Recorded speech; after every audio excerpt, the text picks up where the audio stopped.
So இன்னைக்கு வந்து நம்ம என்ன பார்க்க போறோம்னா salient features of the constitution பார்க்க போறோம்.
salient features of the constitution பார்க்கிறோம். So வந்து நம்ம இந்தியன் கான்ஸ்டிடியூஷன் வந்து பாத்தீங்கன்னா ரொம்ப ரொம்ப யூனிக். வேர்ல்ட்லயே வச்சு மற்ற கண்ட்ரிஸ் எல்லாம் யூஸ் பண்றாங்க. So இது வந்து இந்தியன் பாலிடிக்ஸ் வந்து நம்ம பார்க்க போறது வந்து இந்தியன் பாலிடிக்ஸ் சப்ஜெக்ட். தமிழ்ல வந்து அரசியல் அமைப்பு அப்படின்னு சொல்லுவாங்க. So நம்ம படிக்கிறது வந்து டிஎன்பிஎஸ்சி யூபிஎஸ்சி தான் படிக்கிறோம். So சிவில் சர்வீஸ் பண்ணணும் அப்படின்னா ஃபர்ஸ்ட் நமக்கு அரசியல் அமைப்புனா என்னன்னு தெரிஞ்சுக்கணும். அதுக்காக மெயினா வந்து இந்த சப்ஜெக்ட் சொல்லிருக்கோம். So Indian polity வந்து இது செகண்ட் கிளாஸ். இதுக்கு முன்னாடி மேக்கிங் ஆஃப் தி கான்ஸ்டிடியூஷன் அப்படின்னு ஒன்று படிச்சிருக்கோம். கான்ஸ்டிடியூஷன்னா என்ன அப்படின்னா வந்து நம்ம நாட்டுக்கு நம்மளா போட்டுக்கிட்ட சட்டத்திட்டங்கள். அது வந்து கான்ஸ்டிடியூஷன் அப்படின்னு சொல்லி போட்டு ஒரு புக்ல எழுதி வச்சிருக்கோம். அந்த கான்ஸ்டிடியூஷன் புக் வந்து நம்ம எப்படி எழுதணும் அப்படிங்கிறது முதல் கிளாஸ்ல பார்த்தோம். இப்போ ரெண்டாவது கிளாஸ்ல அந்த கான்ஸ்டிடியூஷனோட ஃபீச்சர்ஸ் என்னென்ன, இந்த கான்ஸ்டிடியூஷன்ல என்னெல்லாம் இருக்கு, ஏன் வந்து ரொம்ப யூனிக், அப்படி நம்ம கான்ஸ்டிடியூஷனுக்குள்ள என்னெல்லாம் நம்ம எழுதிருக்கோம் அப்படின்னு ஒரு 17 ஃபீச்சர்ஸ் இருக்கு. அதை பத்தி தான் இந்த செகண்ட் கிளாஸ்ல பார்க்கணும். ஃபர்ஸ்ட் கிளாஸ் ஒரு தனியாக சொல்லுவோம். ஸோ செகண்ட் கிளாஸ்ல வந்து ஃபர்ஸ்ட் இந்தியன் கான்ஸ்டிடியூஷன் என்ன பார்க்கணும் அப்படின்னா இது வந்து ரொம்ப ரொம்ப யூனிக்.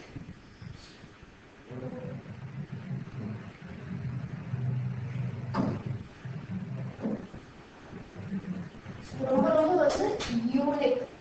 இந்தியன் கான்ஸ்டிடியூஷன் வந்து மற்ற கண்ட்ரீஸை பார்க்கும்போது வேர்ல்டு லெவல்ல நம்மளோட வந்து ரொம்ப ரொம்ப யூனிக்கா இருக்கணுமா. ஆஃப்டர் அடாப்ஷன் நம்ம எப்போ அடாப்ட் பண்ணோம், கான்ஸ்டிடியூஷன் அடாப்ட் பண்ண டேட் என்னங்க? அது வந்து came into effect. அடாப்ட் பண்ண டேட் வந்து 1949 நவம்பர் 26.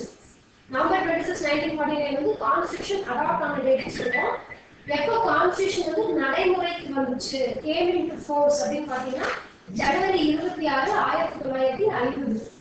ஸோ இதுதான் வந்து நடைமுறைக்கு வந்தது. ஸோ அந்த அடாப்ஷனுக்கு அப்புறம் வந்து நம்ம கான்ஸ்டிடியூஷன்ல நிறைய சேஞ்சஸ் வந்து நடந்துச்சுக்கணும். என்னென்ன சேஞ்சஸ் அப்படின்னு நிறைய அமெண்ட்மெண்ட்ஸ் அப்படின்னா வந்து சீர்திருத்தங்கள். இந்த கான்ஸ்டிடியூஷன் வந்து சட்டத்தில் நிறைய சீர்திருத்தங்கள் பண்ணோம். என்னெல்லாம் போட்டோம் அப்படின்னா 7th அமெண்ட்மெண்ட் ஒன்று போட்டோம், 42nd amendment, 44th, 73rd, 74th, 97th, அப்புறம் 101st.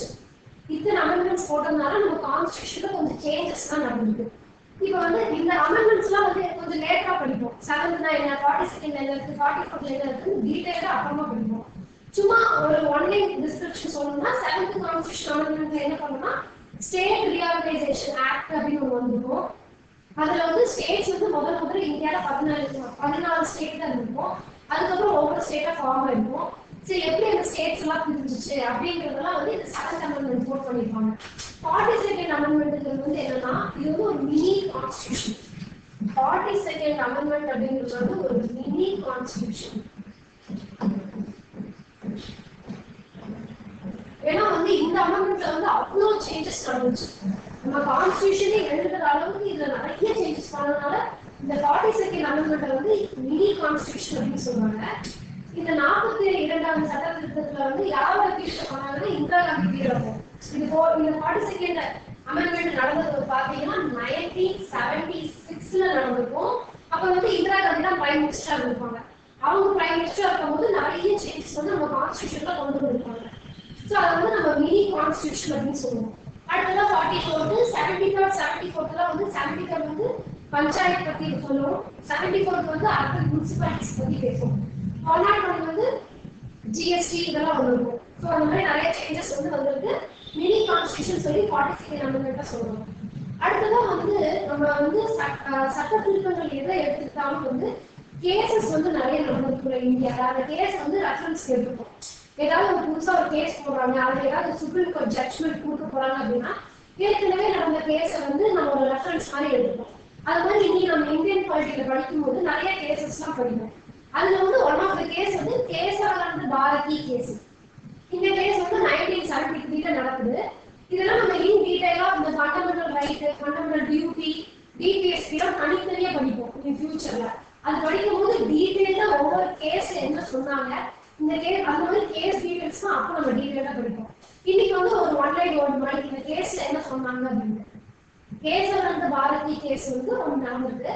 அது 1973 அந்த ஜட்ஜ்மெண்ட் கொடுத்துருக்காங்க. அதுல வந்து என்ன சொல்றாங்கன்னா, supreme court ruled that article 368 அப்படிங்கிறது என்னன்னா, ஆர்டிகல் 368 தான் நிறைய அமெண்ட்மெண்ட்ஸ்லாம் நம்ம போடுவோம். ஆர்டிகல் 368 போட்டு அதுல நிறைய சட்ட திருத்தங்கள்லாம் செய்யணும். அந்த ஆர்டிகல் 368 என்ன சொல்றாங்கன்னா, நீங்க வந்து கான்ஸ்டியூஷன் வந்து நீங்க எப்படி வேணாலும் திருத்திக்கலாம். இப்ப வந்து அடாப்ட் பண்ண கான்ஸ்டியூஷன் இந்த அமெண்ட்மெண்ட் போட்டு நிறைய புதுசா ஆட் பண்ணாங்க இல்லையா? ஆனா ஆட் பண்ணும்போது அந்த கான்ஸ்டியூஷனோட பேசிக் ஸ்ட்ரக்சர்னு ஒண்ணு இருக்கும். அதை வந்து எதுவும் டிஸ்டர்ப் பண்ணக்கூடாது. அந்த பேசிக் ஸ்ட்ரக்சர் வந்து மாறக்கூடாது. மாறாத மாதிரி நீங்க என்ன அமெண்ட்மெண்ட் வேணாலும் போட்டுருங்க அப்படின்னு சொல்லி ஒரு ஜட்ஜ்மெண்ட் கொடுத்துருக்காங்க இந்த கேஸ. இதே நம்ம தெரிஞ்சுக்கணும். ஓகே, இந்த கேஸ்ல வந்து இந்த மாதிரி ஒரு ஜட்ஜ்மெண்ட் கொடுத்துருக்காங்க அப்படின்னு காப்பி பண்ணிக்கோங்க. அடுத்தது இங்க இங்கிலீஷ் மீடியமா தமிழ் மீடியம்? English medium. இன்னைக்கு வந்து உங்களுக்கு கொஞ்சம் கிரீக் அண்ட் லாட்டினா தான் இருக்கும். நான் தனியாக மேக்கிங் ஆஃப் கான்ஸ்டியூஷன் ஒரு புக்கை எடுக்கிறேன். இந்த கம்மிங் சண்டே வந்து கிளாஸ் ரிப்பீட் ஆகும். இதே கிளாஸ் ரிப்பீட் ஆகும். இது முடிஞ்சா சண்டே வாங்க. ஃபர்ஸ்ட் கிளாஸும் எடுத்து இது எழுதிக்கலாம்.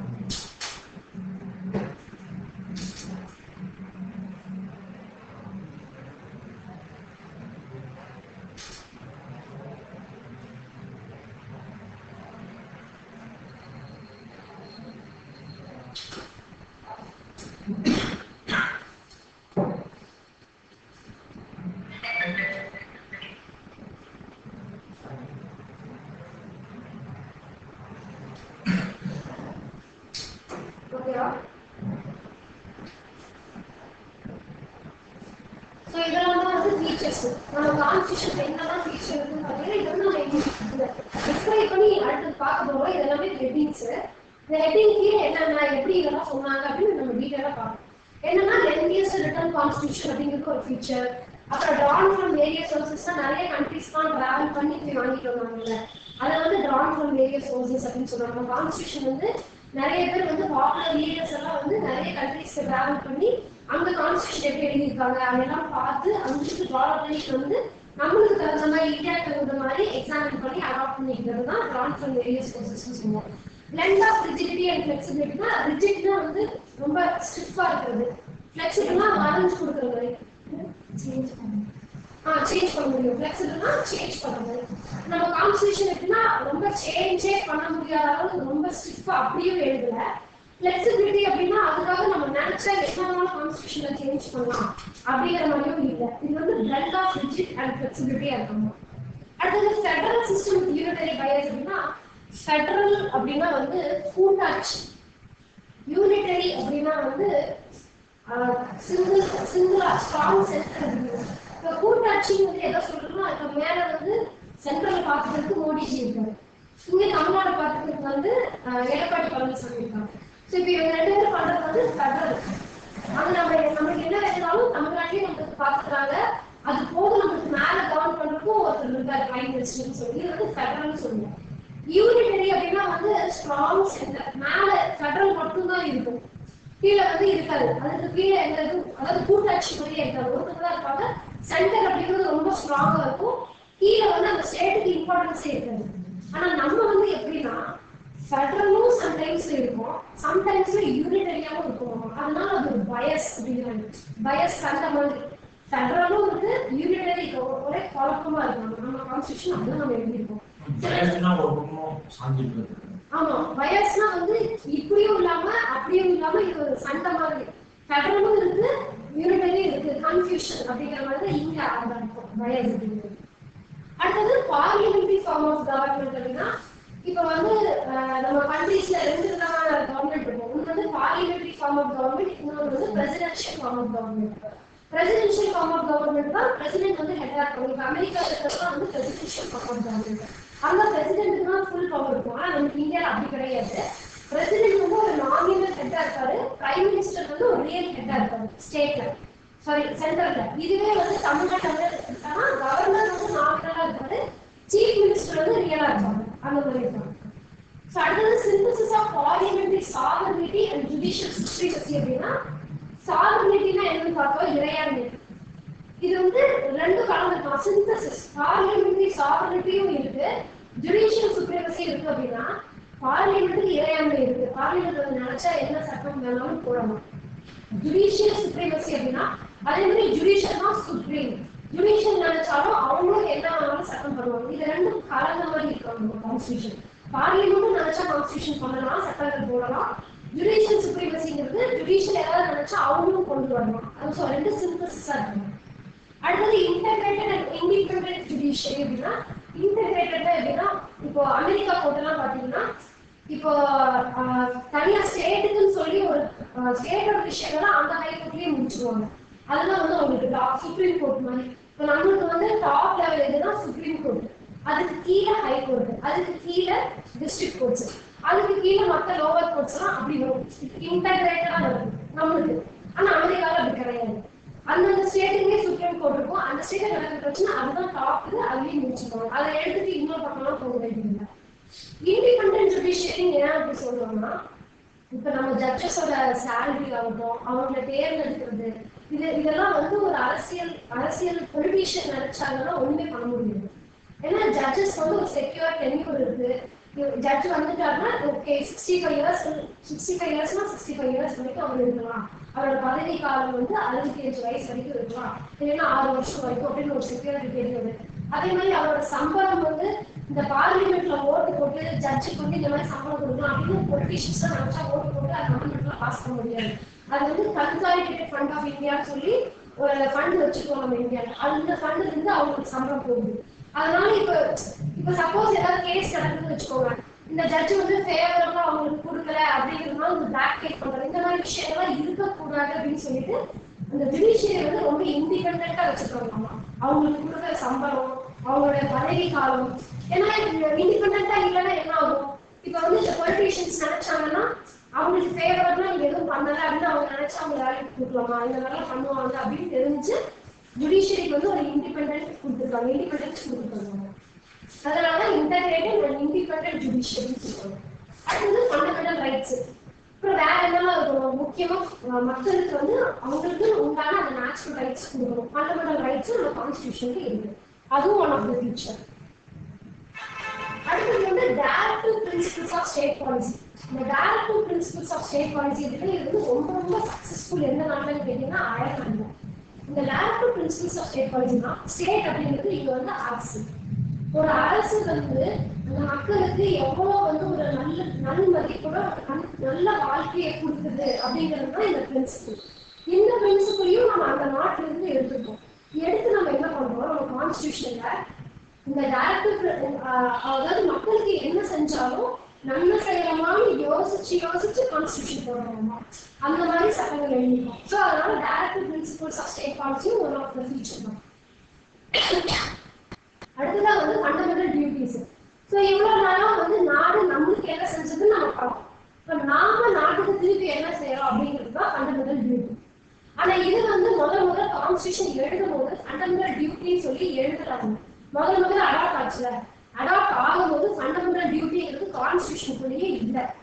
இது வந்து என்ன பண்ணாங்கன்னா இந்திரா காந்தி பீரியட் அந்த 42nd அமெண்ட்மெண்ட் நம்ம சொல்லுங்க இல்லையா, அந்த 42nd அமெண்ட்மெண்ட் நீ கான்ஸ்டிடியூஷன்ல இந்த ஃபண்டமெண்டல் டியூட்டியை வந்து ஆட் பண்றாங்க. 42nd வராது, 44th அமெண்ட்மெண்ட்ல ஆட் பண்ணுவாங்க. 42nd amendment sorry.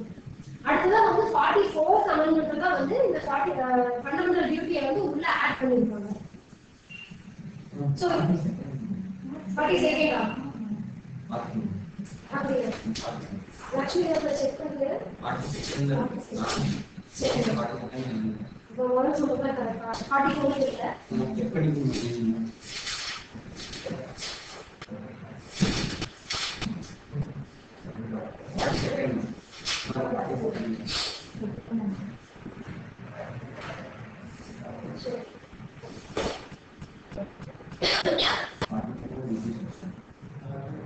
Forty second அமெண்ட்மெண்ட்ல வந்து ஃபண்டமெண்டல் டியூட்டியை வந்து உள்ளே இன்க்ளூட் பண்ணிருக்காங்க. அடுத்ததான் வந்து செக்யூலர் ஸ்டேட். இந்த செக்யூலர் ஸ்டேட் இதுக்கு ஆப்போசிட், செக்யூலருக்கு ஆப்போசிட் வார்த்தை என்னன்னா தியோக்ராட்டிக். தியோக்ராட்டிக் எக்ஸாம்பிள் எதுன்னு பாத்தீங்கன்னா இந்த வேட்டிகன் சிட்டி இவங்கெல்லாம் வந்து தியோக்ராட்டிக்னு சொல்லுவோம். ஏன் அப்படின்னா வந்து தியோக்ராட்னா என்ன அப்படின்னா ஒரு நாடு இருக்குன்னா அந்த நாடுக்கு வந்து ஒரு ரிலீஜன் இருக்கும். அந்த நாட்டுக்கு அதாவது கவர்மெண்டே வந்து அவங்களுக்கு ஒரு ரிலீஜன் ஃபிக்ஸ் பண்ணிருப்பாங்க. ஸ்டேட்டுக்குன்னு ஒரு ரிலீஜன் வச்சிருப்பாங்க. இப்போ நம்ம இந்தியாவில் இருக்கா ஸ்டேட்டுக்கு ஏதாவது ரிலீஜன் இருக்கா? கிடையாது. இங்க வந்து இது வந்து ரொம்ப டைவர்ஸ் கண்ட்ரி. இங்க வந்து எல்லா ரிலீஜன் இருக்கும். இப்போ ஸ்டேட் ரிலீஜன் எப்படின்னா வேட்டிகன் சிட்டி பாத்தீங்கன்னா அந்த ரிலீஜன் இருக்கிறவங்களுக்கு தான் அந்த கவர்மெண்ட் வேலை. அப்புறம் வந்து இந்த போஸ்ட், ஹை போஸ்ட் இல்ல வேற ஏதாவது இந்த பாலிடிக்ஸ் நிற்கிறதுனால இதெல்லாம் வந்து அந்த ரிலீஜன்ல சேர்ந்தவங்க மட்டும்தான் செய்ய முடியும். அது வந்து தியோக்ராட் அப்படின்னு சொல்லுவாங்க. அதுக்கு ஆப்போசிட் தான் செக்யூலர். நம்ம இந்தியா வந்து எப்படிப்பட்ட நாடு அப்படின்னா செக்யூலர் ஸ்டேட். இங்க யார் வேணாலும் ஹெட் ஆகலாம், எல்லாருக்குமே ஈக்குவல் ஆப்பர்ச்சுனிட்டி இருக்கு, எல்லாருக்குமே வேலை வாய்ப்பு இருக்கு, எல்லாமே இருக்கு. ஸோ அதனால இது வந்து ஒரு செக்யூலர் ஸ்டேட். அடுத்தது யூனிவர்சல் அடல்ட் ஃபிரான்ச்சைஸ். அடல்ட் ஃபிரான்ச்சைஸ்னா என்னது? இந்த வயது வந்தா இந்த வயது வந்தவருக்கு ஓட்டுவீங்க அப்படிங்கிறது தான் அடல்ட் ஃபிரான்ச்சைஸ். ஸோ முதல்ல வந்து எப்படி இருந்துச்சு இந்தியா? முதல்ல பிரிட்டிஷ் இருக்கிற காலத்துல வந்து யார் வந்து டாக்ஸ் பே பண்ணாங்களோ, யார் ப்ராப்பர்ட்டி அதிகமா இருக்கோ, யார் படிச்சவங்களோ அவங்க மட்டும்தான் ஓட்டு போட்டாங்க. இந்த யூனிவர்சல் அடல்ட் ஃபிரான்ச்சைஸ் வந்ததுக்கு அப்புறம் இந்த வயசு வந்தாலே போதும், எல்லாருமே வந்து எலிஜிபிள். ஸோ முதல்ல வந்து 21 இயர்ஸ் இருந்தது. அதுக்கப்புறம் ஒரு அமெண்ட்மெண்ட் போட்டு 18 வயசா மாத்திருப்பாங்க. ஸோ இப்போ நம்மளோட யூனிவர்சல் அடல்ட் ஃபிரான்ச்சைஸ் என்னன்னா 18 வயசு. 18 வயசு வந்தவங்க எல்லாருமே ஓட்டு இருக்கு, அவங்க ஓட்டு போனாங்க. அடுத்தது சிங்கிள் சிட்டிசன்ஷிப். இப்ப நம்மளுக்கு வந்து என்ன சிட்டிசன்ஷிப் இருக்கு? இந்தியன் அப்படிங்கிற சிட்டிசன்ஷிப் தான் இருக்கு. நம்ம தனியா வந்து தமிழ்நாட்டுக்கு ஒரு சிட்டிசன்ஷிப், கர்நாடகாவுக்கு ஒரு சிட்டிசன்ஷிப், அது போக இந்தியாவுக்கு ஒரு சிட்டிசன்ஷிப் வச்சுக்கலாம். ஆனா அமெரிக்காவில் அப்படி கிடையாது. அமெரிக்காவில் பாத்தீங்கன்னா ஸ்டேட்டுக்குன்னே ஒரு சிட்டிசன்ஷிப் இருக்கும், அது போக யூனியனுக்கு ஒரு சிட்டிசன்ஷிப் தனியா யூஎஸ்க்குனே இருக்கும். ஸ்டேட் அப்படின்னா இப்ப கலிபோர்னியால இருக்கீங்க, டெக்சாஸ்ல இருக்கீங்க, டாலர்ஸ்ல இருக்கீங்க அப்படின்னா டாலர்ஸ், டெக்சாஸ், கலிபோர்னியாவுக்கு உங்களுக்கு ஒரு சிட்டிசன்ஷிப் இருக்கு. அது போக மேல யூஎஸ்க்கு ஒரு சிட்டிசன்ஷிப். ஸோ அது வந்து டுவல் சிட்டிசன்ஷிப்னு சொல்லுவாங்க. அந்த மாதிரி இருக்கிறது யூஎஸ். அப்புறம் இண்டிபெண்டன்ட் பாடிஸ். இப்போ கான்ஸ்டியூஷன் வந்து நம்ம என்ன சொல்லியிருப்போம்னா சட்டங்கள் மட்டும் இருக்காது, நம்ம எப்படி வந்து அட்மினிஸ்ட்ரேட் பண்றோம், அதாவது எப்படி நிர்வாகம் பண்றோம், அந்த டீடைல்ஸ் கூட நம்ம கான்ஸ்டியூஷன்ல எழுதியிருக்கோம். அதனால ரொம்ப பல்கியா இருக்கு நம்ம கான்ஸ்டியூஷன். ஸோ இதை வந்து வெறும் எக்ஸிக்யூட்டிவ்க்கும் லெஜிஸ்லேட்டிவ் பாடிக்கு மட்டும் பிரிச்சு கொடுத்தா பத்தாது.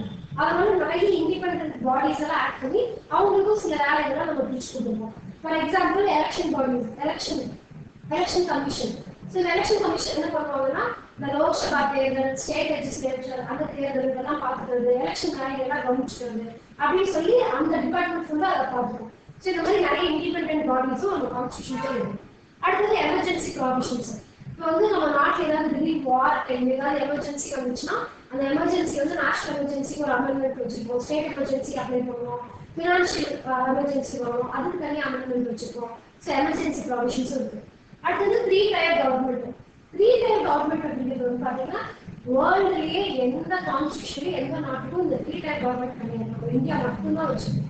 எல்லாரும் வந்து ஃபெடரல்னா எப்படின்னா யூனியன் இருக்கும், அது கீழே ஸ்டேட் வச்சிருப்பாங்க. ஆனால் 3 tier கவர்மெண்ட் யாரும் வச்சிருக்கோம் நம்ம மட்டும்தான் யோசிச்சோம். சரி நம்ம வந்து ஸ்டேட்டுக்கும் சென்ட்ரல் மட்டும் வச்சிருக்கோமே, இடையில வந்து ஒரு லோக்கல் பாடிக்கு நம்ம ஒரு பவர் கொடுக்கலாம் அப்படின்னு சொல்லி யோசிச்சு நம்ம பண்ண விஷயம் தான் வந்து இந்த 3 tier கவர்மெண்ட். 3 tier கவர்மெண்ட்ல வந்து பஞ்சாயத்துக்கும் முனிசிபாலிட்டிக்கும் நம்ம அவங்களுக்கும் நிறைய எலெக்ஷன் வச்சு அவங்களுக்கும் தனியா பவர் எல்லாம் கொடுத்து அவங்க கான்ஸ்டியூஷன் வேற எந்த கான்ஸ்டியூஷன்லயும் இது கிடையாது. அடுத்தது கோஆபரேட்டிவ் சொசைட்டிஸ். கோஆபரேட்டிவ் சொசைட்டிங்கிறது தமிழ்ல என்ன சொல்லுவாங்க? கூட்டுறவு சங்கம். கூட்டுறவு சங்கம் வந்து பார்த்துக்கோங்க, இப்போ நம்ம கோயம்புத்தூர்லயே நிறைய கூட்டுறவு சங்கம் தான் இருக்கு. ஸோ இவங்கெல்லாம் என்ன பண்ணுவாங்கன்னா இந்த ஃபார்மர்ஸ்க்கு ஹெல்ப் பண்றது, அப்புறம் அப்போ இங்க இருக்கிற மக்களுக்கு வந்து என்ன ரொம்ப அவசியமோ அந்த நீரெல்லாம் வந்து கூட்டுறவு சங்கத்துக்கு உடனடியா தெரியும். அவங்களுக்கு தேவையான ஸ்கீம்ஸ் இதெல்லாம் வந்து மேனேஜ் பண்ணிக்கிறதா அந்த கோஆபரேட்டிவ் சொசைட்டிஸ். ஸோ இதையும் வந்து இப்போ கான்ஸ்டியூஷன்ல இன்க்ளூட் பண்ணிருக்கோம். இதெல்லாம் தான் ஃபீச்சர்ஸ். ஸோ இது வந்து டைப்ஸ் ஆஃப் கான்ஸ்டியூஷன் வந்து பார்த்தீங்கன்னா ரெண்டு விதமான டைப்ஸ் இருக்கு. ஒன்று வந்து ரிட்டன் கான்ஸ்டியூஷன், இன்னொன்று வந்து அன்ரிட்டன் கான்ஸ்டியூஷன். கான்ஸ்டியூஷன் அப்படின்னாவே பார்த்தீங்கன்னா சில சில இடத்துல சில கண்ட்ரிஸ் வந்து எழுதி வச்சிருக்காங்க ரிட்டன் இப்படித்தான் அப்படின்னு சொல்லி அவங்க சட்டத்தெல்லாம் எழுதி வச்சு அதன்படி நடப்பாங்க. சிலர் பார்த்தீங்கன்னா அன்ரிட்டன் அப்படின்னா பிரிட்டிஷ்காரங்க இந்தியாவிலாம் பார்த்தீங்கன்னா ஜஸ்ட் அப்படியே வாயிலே சொல்லிட்டு போயிடுவாங்க. அவங்க தனியாக கான்ஸ்டியூஷன்லாம் சொல்லி எதுவுமே எழுதலை. அவங்க என்ன சட்டம் போடணும்னு நினைக்கிறாங்க அதை மீட்டிங் மாதிரி போட்டு பேசி அதை அப்படி செஞ்சு போயிடுவாங்க. அது வந்து அன்ரிட்டன் கான்ஸ்டியூஷன். அடுத்தது ஃபெடரல் அண்ட் யூனிட்டரி பார்த்தோம். கான்ஸ்டியூஷன்ல ஃபெடரல்னா கூட்டாட்சி. இப்போ நம்ம கிட்ட இருக்கிறது யூனிட்டரி அப்படிங்கிறது சென்டர் மோடிஜிக்கு மட்டும் ஃபுல் பவர் இருக்கும். நம்ம எடப்பாடியாவுக்கு பவரே இருக்காது. அது வந்து யூனிட்டரி ஸ்ட்ராங் சென்டர் அப்படிங்கிறது. அப்புறம் ஃபிளெக்சிபிள் ரிஜிட் வந்து ஃபிளெக்சிபிள்னா வந்து நினைச்சா கான்ஸ்டியூஷன் மாத்திக்கலாம். ரிஜிட் வந்து ரொம்ப ஸ்ட்ரிக்டான கான்ஸ்டியூஷன். இதெல்லாமே டைப்ஸ். ஸோ ஃபர்ஸ்ட் வந்து இப்போ பிரீஃபாக பார்க்கணும். லென்த்தியஸ்ட் ரிட்டன் கான்ஸ்டியூஷன் முதல் பிக்சர் பார்க்கணும். அதை பற்றி பிரீஃபாக பார்க்கணும். என்ன அப்படின்னா இந்த கான்ஸ்டியூஷன்ல வந்து என்ன டைப் ரெண்டு டைப் பார்க்கணும். ரிட்டன் அண்ட் அன்ரிட்டன் ரெண்டு பார்க்கணும். ரிட்டனுக்கு எக்ஸாம்பிள் என்ன பார்த்தீங்கன்னா அமெரிக்கன் கான்ஸ்டியூஷன். அமெரிக்கன் கான்ஸ்டியூஷன் தான் வந்து எழுதி வச்சிருக்காங்க ரிட்டன். இதுவே அன்ரிட்டன் கான்ஸ்டியூஷனுக்கு எந்த எக்ஸாம்பிள் பார்த்தீங்கன்னா பிரிட்டிஷ். அவங்க வந்து ஜஸ்ட் ஒரு மீட்டிங் மாதிரி போட்டு கான்ஸ்டியூஷன் மீட்டிங் மாதிரி போட்டு வாயில சொல்லிட்டு போயிடுவாங்க. அவங்க தனியாக தான் இருக்காங்க எழுதல.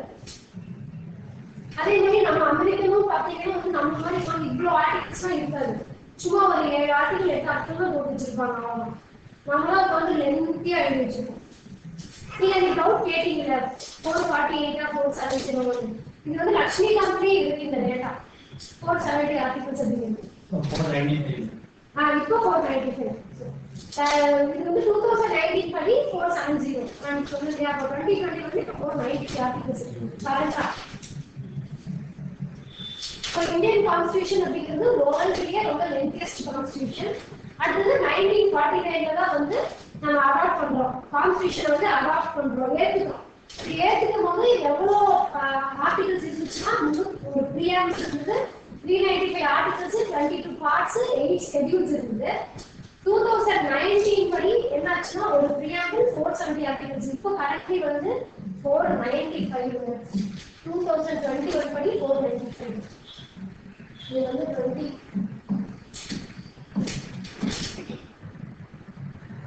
so 495 articles 25 parts 12 schedule இப்போ கரெக்ட்டா இருக்கு. சோ இந்த மாதிரி இவ்வளவு லென்த்தியா இருக்கு இல்லையா. இந்த ஞான சைஸ்ல இருக்க எலக்ட்ரானிக் சைஸ்ல இருக்கு நம்ம கான்ஸ்டியூஷன். இவ்வளவு பெருசா லென்த்தியா இருக்கிறதுக்கு காரணங்கள் வந்து 4 காரணங்கள். ஃபேக்டர்ஸ் 4 ஃபேக்டர்ஸ் தான் காரணம். அது என்னென்ன அப்படின்னா ஜியோகிராபிக்கல் ஃபேக்டர், ஹிஸ்டாரிக்கல் ஃபேக்டர், அப்புறம் வந்து single constitution central government state government ரெண்டு சேர்த்து ஒரு கான்ஸ்டியூஷன்.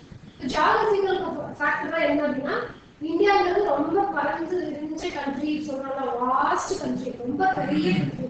அதனால பெரிய கண்ட்ரினால அவங்களுக்குலாம் தகுந்த மாதிரி கான்ஸ்டியூஷன் நிறைய எழுதணும். யூனியன் டெரிட்டரிஸ் இருக்கு, ஸ்டேட்ஸ் இருக்கு, அந்த மாதிரி இதுக்கெல்லாம் சேர்த்து வச்சு எழுதுனதுனால பெருசா இருக்காங்க. ஸோ ஜியோகிராபிக் ஃபேக்டர் ஒன்று. அடுத்தது ஹிஸ்டாரிக்கல் ஃபேக்டர். நம்ம வந்து பிரிட்டிஷ் ஒரு லா போட்டிருப்பாங்க. அதுல இருந்து தான் நம்ம கான்ஸ்டியூஷனை நிறைய டிரைவ் பண்ணிருப்பாங்க. என்ன லா, என்ன சட்டம் போட்டிருப்பாங்க? Government of India act 1935. So அந்த ஹிஸ்டாரிக்கல் ஃபேக்டர்லாம் அதை சொல்றாங்க. கவர்மெண்ட் ஆஃப் இந்தியா ஆக்ட் அப்படின்னு 1935 பிரிட்டிஷ் ஒரு சட்டம் எழுதியிருப்பாங்க. அதுக்குள்ள நிறைய எழுதியிருப்பாங்க. அதை பார்த்து நம்ம அதுல இருந்து நம்ம நிறைய எடுத்துருக்கோம். அதனாலயும் நம்ம கான்ஸ்டியூஷன் வந்து ரொம்ப பெருசா இருக்கு அப்படின்னு சொல்றாங்க. அடுத்தது single constitution for both central and state. ஒரே ஒரு கான்ஸ்டியூஷன் தான் நம்ம எழுதியிருக்கோம் இந்தியாவுக்கு. அது ஒண்ணுதான் வந்து ஸ்டேட்டுக்கும் ஆகலாம், யூனியனுக்கும் சென்டருக்கும் ஆகலாம். சென்டருக்கு தனியா, தமிழ்நாடு தனியா, கர்நாடகா தனியா பிரிச்சு பிரிச்செல்லாம் நம்ம கான்ஸ்டியூஷன் எழுதல. அதனால எல்லா ஸ்டேட் எவ்வளவு ஸ்டேட்ஸ் எவ்வளவு யூனியன் டெரிட்டரிஸ் இருக்குங்க? கன்ஃபார்மா? யூனியன் டெரிட்டரி என்னலாம் சொல்லுங்க. Delhi, Pondicherry, Delhi, Pondicherry, Jammu, Ladakh, Diu Daman,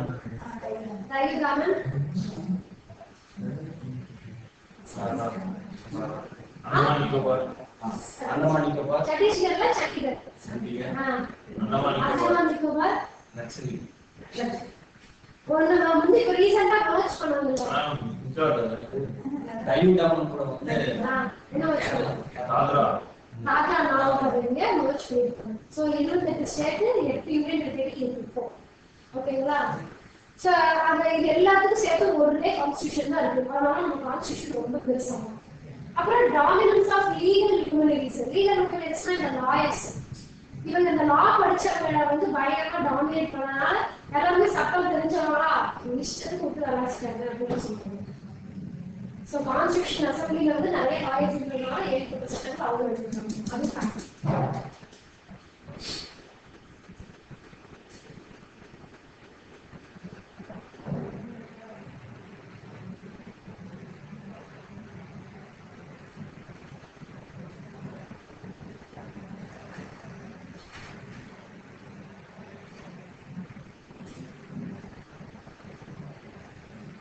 legal லூமினரிஸ் lawyers legal லூமினரிஸ்னா லா தெரிஞ்சவங்க.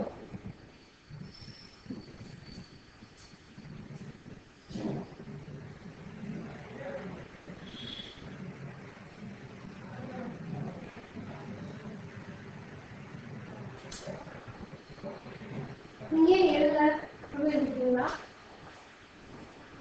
என்ன வேணுமா?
Drawn from various sources. என்ன பார்த்தோம் நிறைய கண்ட்ரீஸ்க்கு போய் அவங்க டிராவல் பண்ணி கான்ஸ்டிடியூஷன் வாங்கிட்டு வந்திருப்பாங்களா. So borrowed from other countries and government of India Act of 1933.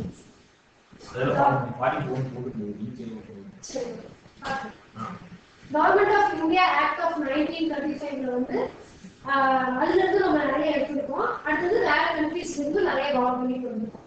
அடுத்தது டாக்டர் பி ஆர் அம்பேத்கர் வந்து அதனால என்ன சொல்றாரு அப்படின்னா ransackling all the known constitution of the world அப்படின்னு சொல்றாங்க ஸ்டேட்மெண்ட். ransackingனா என்னது? சூறையாடுறது. ஸோ வந்து நம்ம எப்படி கான்ஸ்டியூஷன் எழுதிருக்கோம்னா எல்லா கண்ட்ரிஸ்க்கும் போய் எல்லா கான்ஸ்டியூஷனும் நல்லா சூறையாடிட்டு வந்து நமக்கு தேவையோ அதனால எழுதிருக்கோம். அதனால ransackling of the known constitution of the world அப்படின்னு சொல்றாங்க. அடுத்தது நம்ம கான்ஸ்டியூஷனோட philosophical பார்ட்டை வந்து எதுல இருந்து டிரைவ் பண்ணிருக்கோம் அப்படின்னா அமெரிக்கன் கான்ஸ்டிடியூஷன்ல இருந்து டிரைவ் பண்ணிருக்கோம். philosophical பார்ட்னா என்னன்னா இந்த ஃபண்டமெண்டல் ரைட், டிபிஎஸ்பி இதெல்லாம் ஜாயின் பண்ணுவாங்க. இதெல்லாம் வந்து philosophical part. So American Irish constitution வந்து philosophical பார்ட்டை டிரைவ் பண்ணிருக்கோம். பொலிட்டிக்கல் பார்ட்னா என்ன அப்படின்னா இப்போ இந்த கேபினெட் அப்புறம் எக்ஸிகியூட்டிவ்க்கும் லெஜிஸ்லேச்சருக்கும் உள்ள ரிலேஷன்ஸ் இதெல்லாம் வந்து பொலிட்டிக்கல் பார்ட். இதை எங்கிருந்து எடுத்துக்கோம்னா பிரிட்டிஷ் கான்ஸ்டிடியூஷன்ல இருந்து அதை எடுத்துக்கோம். ஸோ இதே மாதிரி அதர் ப்ராவிஷன்ஸ் எல்லாம் வந்து எந்த கண்ட்ரிஸ் எடுத்துருக்கோம்னா கனடா, ஆஸ்திரேலியா, ஜெர்மனி, யூஎஸ்எஸ்ஆர் இருந்தா ரஷ்யா இல்லையா, அப்போ வந்து சோவியத் ரஷ்யாவா இருந்துச்சு. அடுத்தது பிரான்ஸ், சவுத் ஆப்பிரிக்கா, ஜப்பான், இதுலலாம் வந்து நம்ம கான்ஸ்டியூஷன் நிறைய இருக்கு. ஸோ கவர்மெண்ட் ஆஃப் இந்தியா ஆக்ட்ல இருந்து மட்டும் நம்ம என்னெல்லாம் எடுத்துருக்கோம்னு பார்த்தீங்கன்னா ஃபெடரல் ஸ்கீமு, ஜுடிஷியரி கவர்னன்ஸ், அடுத்தது வந்து emergency powers, public service commissions, administrative details. Administrative தான் இந்த நிர்வாகம் நடத்துறது. நம்ம கான்ஸ்டியூஷன் சட்டம் மட்டும் இல்லை, எப்படியெல்லாம் நிர்வாகம் பண்ணணும் அதையும் கான்ஸ்டியூஷன் எழுதி வச்சுக்கோம். இதெல்லாம் வந்து நம்ம கான்ஸ்டியூஷன் இருக்காது. நம்ம கான்ஸ்டியூஷன்ல அட்மினிஸ்ட்ரேட்டிவ் டீடைல்ஸ் கூட உள்ள இருக்கு. ஸோ அடுத்த ஃபீச்சர் வந்து blend of rigidity and flexibility. So blend of rigidity and flexibility என்ன பார்க்குறோம்? கான்ஸ்டியூஷன் வந்து ரிஜிடிட்டி எக்ஸாம்பிள் வந்து அமெரிக்கன் கான்ஸ்டியூஷன். ஏன்னா அங்க வந்து பாத்தீங்கன்னா நினைச்ச உடனே சட்டத்தெல்லாம் மாற்ற முடியாது. இதே பிரிட்டிஷ் அப்படின்னா வந்து அவங்க ஜஸ்ட் அதே பேஜ் பார்க்கலாம் மாற்றிட்டு போயிடுவாங்க. அது வந்து ரொம்ப ஃபிளெக்சிபிள். ஆனா அமெரிக்கன் வந்து அது கிடையாது. நிறைய ப்ரொசீஜர்ஸ் இருக்கு, அவங்களுக்கு ஏகப்பட்ட ஸ்பெஷல் ப்ரொசீஜர்ஸ் தான் வச்சிருக்காங்க. ஏதாவது ஒரு சட்டத்திட்டம் கொண்டு வரணும்னா அதையெல்லாம் சென்ஸ்லாம் கொண்டு வரணும். அதனால அது ரொம்ப ஸ்ட்ரிக்ட். ஸோ அதுக்கு எக்ஸாம்பிள் வந்து அமெரிக்கன் கான்ஸ்டியூஷன். ஃபிளெக்சிபிலிட்டி எக்ஸாம்பிள் பார்த்தீங்கன்னா British constitution. So Indian constitution வந்து எப்படி இருக்கு? Either rigid not flexible. நம்ம அப்படி கிடையாது. அமெண்ட்மெண்ட் போட்டு சிலதெல்லாம் கொண்டு வரோம், சிலதெல்லாம் நினைச்சதே கொண்டு வரவும் முடியுது. அது மாதிரி இந்த ட்ரிபிள் தலாக் பில் கூட கொண்டு வந்திருப்பாங்கல்ல, போட்டு சுப்ரீம் போட்டிருக்காங்க. 3 monthsலேயே வந்து அந்த ட்ரிபிள் தலாக் அது வந்து எதுக்குன்னு சொல்றது, தலாக் முஸ்லீம் உமனுக்காக சொன்னாங்கன்னா அதை அவங்களுக்கு டிவோர்ஸ் மாதிரி கன்சிடர் பண்றாங்க. அது பில்லா ரைஸ் பண்ணிருப்பாங்க.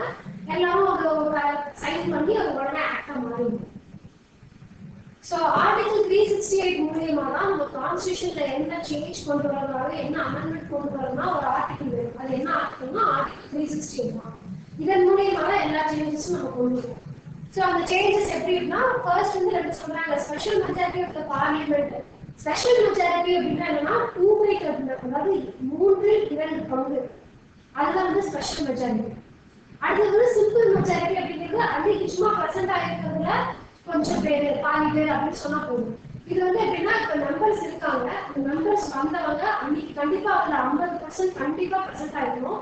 அந்த 50%ல 3/2 பங்கு எல்லாருமே ஓட்டு போட்டுக்கணும்.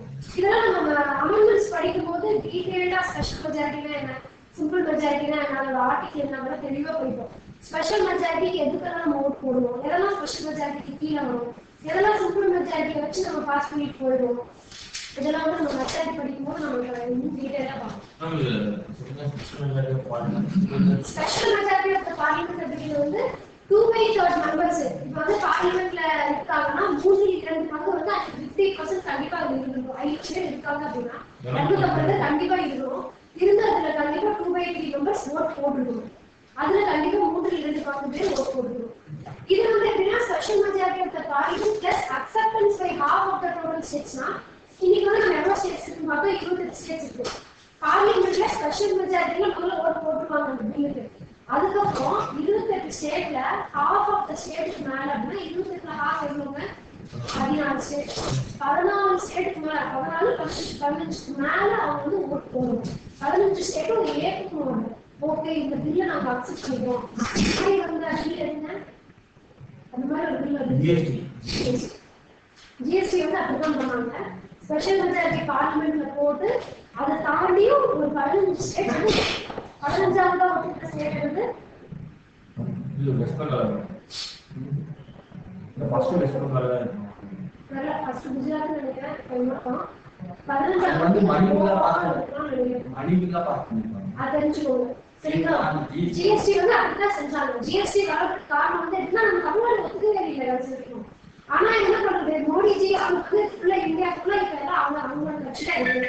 அப்ப தமிழ்நாடு அவங்க ஸ்டேட் பீப்புள் அவங்களுக்கு சப்போர்ட் பண்ணுவாங்க. அவங்க கொண்டு வந்ததுதான் ஜிஎஸ்டி.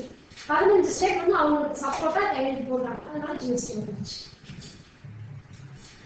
அப்புறம் சிம்பிள் அதே மாதிரி சில ப்ராவிஷன்ஸ் வந்து சிம்பிள் மெஜாரிட்டியை வச்சும் சில ப்ராவிஷன்ஸ் வந்து நம்ம கரெக்ட் பண்ணலாம் கான்ஸ்டியூஷன்ல. ஆனா அந்த மாதிரி கரெக்ட் பண்றது வந்து இந்த ஆர்டிகல் 368 கீழே வராது அப்படின்னு சொல்றாங்க.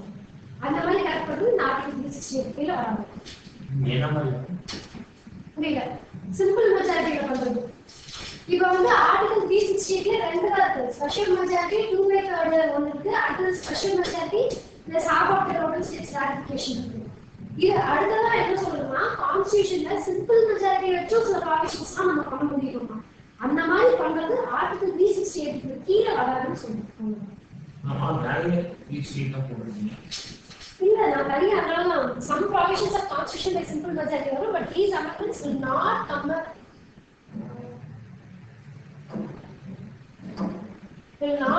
under article 368 எழுதிருக்காங்க. simple majority அது ஓகேனா பில் பாஸ் பண்ணுவீங்க. பில் பாஸ் பண்ணலாம் அதுதான் ஸ்பெஷல் மெஜாரிட்டியும் பாஸ் பண்ணலாம் சில ப்ராவிஷன்ஸ் சிம்பிள் மெஜாரிட்டியும் பாஸ் பண்ணலாம் அப்படின்னு சொல்றாங்க. ஆனா நாங்க அப்படி சிம்பிள் மெஜாரிட்டியில பாஸ் பண்றது இப்போ இந்த ஆர்டிகல் 368 கீழ வராது அப்படின்னு சொல்றோம்.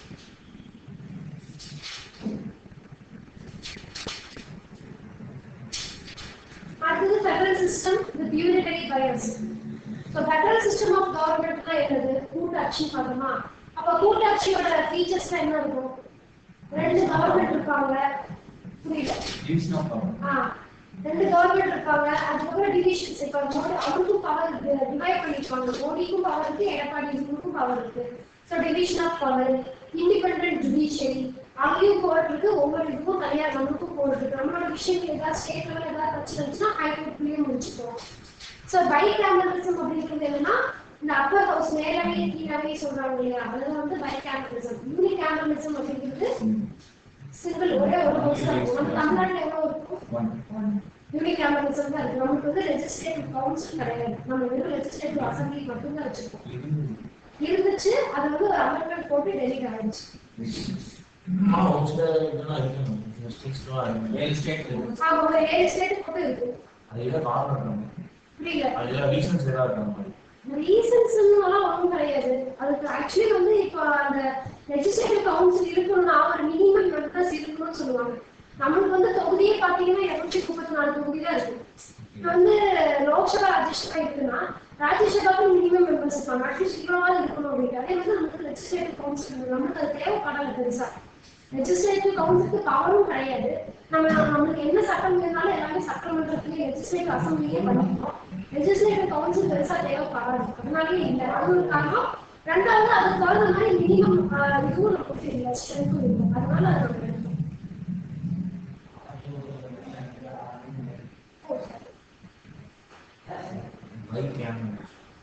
By cameralism. So unitary or non federal features வந்து என்ன அப்படின்னா நமக்கு என்ன யூனிட்டரி ஃபீச்சர்ஸ் இருக்கு? அந்நிய சிட்டிசன்ஷிப் எல்லாம் தமிழ்நாட்டுக்கு இல்லை, ஒரே சிட்டிசன்ஷிப் தான் இருக்கு. இந்தியாவுக்கு இருக்கிறப்ப அது யூனிட்டரி ஃபீச்சர் தானே. அதுக்கப்புறம் கான்ஸ்டிடியூஷன் அப்படிதான் இருக்கு, சிங்கிள் கான்ஸ்டிடியூஷன். அப்புறம் appointment of state governor by the center. இன்னொன்று என்னன்னா நம்ம ஸ்டேட் கவர்மெண்ட் வந்து ஸ்டேட் கவர்னரை நம்ம ஸ்டேட் கவர்மெண்ட்ல கவர்னரை யாரு அப்பாயிண்ட் பண்றாங்கன்னா பிரசிடென்ட் தான் பண்றாங்க. ஸோ இதெல்லாம் வந்து ஒரு யூனிட்டரி ஃபீச்சர். புரியல? So article 1 என்ன சொல்றாங்க அப்படின்னா இந்தியா அப்படிங்கிறது என்ன ஆகும்? யூனியன் ஆஃப் ஸ்டேட்ஸ் எல்லாமே சேர்ந்ததுதான் இந்தியா அப்படின்னு சொல்லுவாங்க. ஸோ இந்தியன் ஃபெடரேஷன் இப்போ இந்த இந்தியன் கூட்டாட்சி அப்படிங்கிறது எப்படி வந்ததுன்னா it's not the result of an agreement by the states. States எல்லாம் ஒப்புதல் கொடுத்து ஓகே நாங்கள் அக்ரி பண்ணிக்கிறோம் அப்படின்னா சொல்லி அந்த கூட்டாட்சி அமையல. அதனால ஸோ இப்போ அதுக்காக ஸ்டேட் வந்து இப்போ நம்ம தமிழ்நாடு நினைக்கிறோம் இல்லை நாங்கள் தனியாக இருந்துக்கிறோம், நாங்கள் இந்தியா கூட சேர்ந்து இருக்க விருப்பப்படல, நாங்கள் தனியாகவே இருந்துக்கிறோம் அப்படின்னு நம்ம சொல்லவும் முடியாது. No state has the right to secede from the federation. ஃபெடரேஷன்லேருந்து வாபஸ் வாங்கி நம்ம கூட்டாட்சியிலிருந்து நாங்கள் தனியாக விலகி இருந்துக்கிறோம் அப்படின்னு சொல்ற ரைட்ஸும் ஸ்டேட்டுக்கு கிடையாது. அதே மாதிரி நம்ம எல்லாம் கூட்டா சேர்ந்து இருக்கும் போது நம்ம எந்த ஸ்டேட்லையும் கையெழுத்து சப்மிஷன்லாம் வாங்கலாச்சு, நீங்களாம் போல சேர்ந்து வந்துக்கலாம் தானே அப்படின்னால என்ன ஒரு அக்ரிமெண்ட் வாங்கலாம். அக்ரிமெண்ட்லாம் இல்லாமல் இது ஒரு கூட்டாட்சி அப்படின்னு சொல்லுவாங்க. ஸோ இதுதான் ஆர்டிகல் 1 வந்து சொல்லுவாங்க India as a union of states அப்படின்னு சொல்லுவாங்க.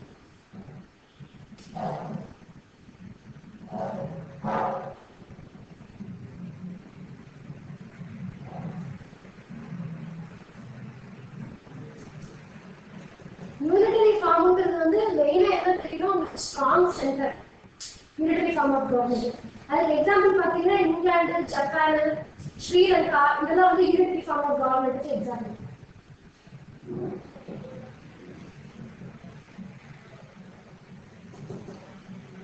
அதே மாதிரி parliamentary form of government example வந்து பாத்தீங்கன்னா பிரேசில், பிரிட்டன் இதெல்லாம் வந்து parliament federal form of government வந்து பிரேசில், இதெல்லாம் வந்து கூட்டாட்சி ஃபுல்லா பண்றது யுஎஸ், பிரேசில், அர்ஜென்டினா இவங்கெல்லாம் வந்து ஃபெடரல் ஃபார்ம் ஆஃப் கவர்மெண்ட் பண்றாங்க.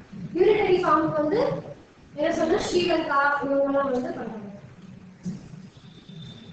ஏன்னா ஃபெடரல் ஃபார்ம் யூனிட்டரி ஃபார்ம் இருந்துச்சுன்னு வச்சுக்கோங்க, கடைசியில அது எங்க போய் முடியும் அப்படின்னா டிக்டேட்டர்ஷிப். இப்போ ஃபுல் பவர் வந்து யூனிட்டரியில கொடுத்துருக்கோம் அப்படின்னா சம்டைம்ஸ் அது வந்து டிக்டேட்டர்ஷிப்பை வந்து ஜெனரேட் பண்ணும். அதனால நம்ம வந்து ஃபுல்லா யூனிட்டரியை வச்சுக்கல, ஃபெடரலையும் வச்சுக்கணும், கண்ட்ரி கவுண்டர் வந்து வச்சுக்கோம்.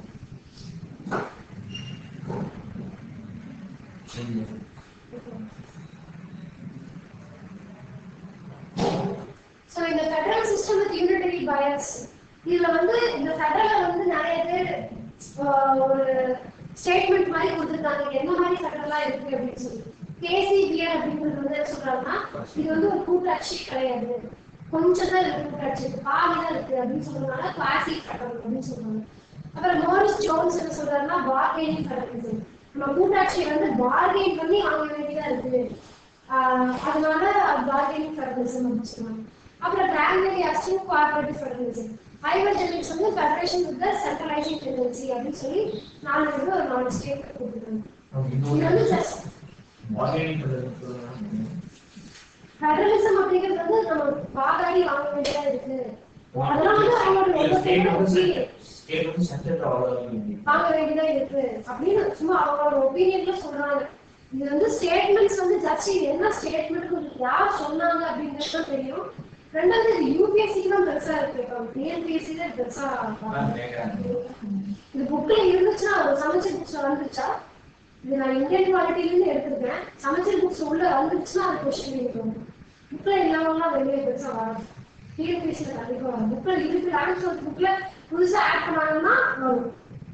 ஏன்னா இது இந்தியன் குவாலிட்டி இருந்துச்சுன்னா நான் எடுப்பேன். புரியல இல்ல பிரியாம்பிள் ஏதாச்சும் கேட்டிருக்கேன், இந்த லைன் குரூப் கொஸ்டின் தான் சொல்றீங்க. இந்த key note of the constitution, இந்த சோல் ஆஃப் தி கான்ஸ்டிடியூஷன் அதெல்லாம் இருக்கு, அதெல்லாம் இருக்கு. நான் இதான் சொல்றேன், இந்த சாலியன்ட் ஃபீச்சர்ஸ்ல குறிப்பா இந்த ஃபெடரலிசம் வந்து பெருசா ஒண்ணு இம்பார்ட்டன்ட். சோ இது வந்து மேக்ஸ்ல பல யூனிட் கொடுத்தாங்க, 4 ஆப்ஷன் கொடுத்துட்டு மாத்தி மாத்தி கொடுத்தா உங்களுக்கு கரெக்டா போட தெரியும். பிராக்மெரி ஆப்ஷன் எடுத்து சொன்னாங்க, ஐவர்ஜெனிக்ஸ் எல்லாம் சொன்னாங்க அப்படின்னு என்னென்ன சொல்லியிருக்காங்க அப்படின்னு நினைச்சாலே போதும்.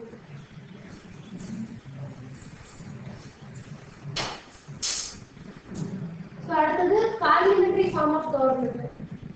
சோ நம்ம வந்து என்ன அடாப்ட் பண்ணோம் அப்படின்னா பிரிட்டிஷ் கிட்ட இருந்து அந்த பார்லிமெண்டரி ஃபார்ம் ஆஃப் கவர்மெண்ட் தான் நம்ம அடாப்ட் பண்ணிருக்கோம். பிரசிடென்ஷியல் ஃபார்ம் ஆஃப் கவர்மெண்ட் யாருக்கு இருந்துச்சு? யுஎஸ், அமெரிக்கா கிட்ட தான் இருந்துச்சு. சோ அதை வந்து அதை விட நம்ம இந்த பிரிட்டிஷ் பார்லிமெண்டரி தான் வந்து நம்ம அடாப்ட் பண்ணிருக்கோம். இந்த பார்லிமெண்டரி சிஸ்டத்துக்கு இன்னொரு பேர் உண்டு, என்ன பேருன்னா வெஸ்ட்மின்ஸ்டர் மாடல் அப்படின்னு சொல்லுவாங்க, இல்லைன்னா இது வந்து ஒரு ரெஸ்பான்சிபிள் கவர்மெண்ட் அப்படின்னு சொல்லுவாங்க. Responsible government. இல்லைன்னா cabinet government சொல்லுவாங்க.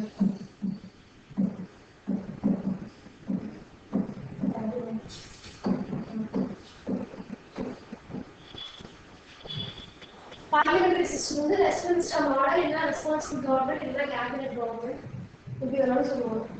நான் பிரிட்டிஷ் பார்லிமெண்ட் சிஸ்டம் இது வந்து அமெரிக்கனோட பிரசிடென்ஷியல் சிஸ்டத்தை விட நம்ம இதை ப்ரிஃபர் பண்ணுவோம், பார்லிமெண்டரி ஃபார்ம் ஆஃப் கவர்மெண்ட் வந்து ப்ரிஃபர் பண்ணுவோம்.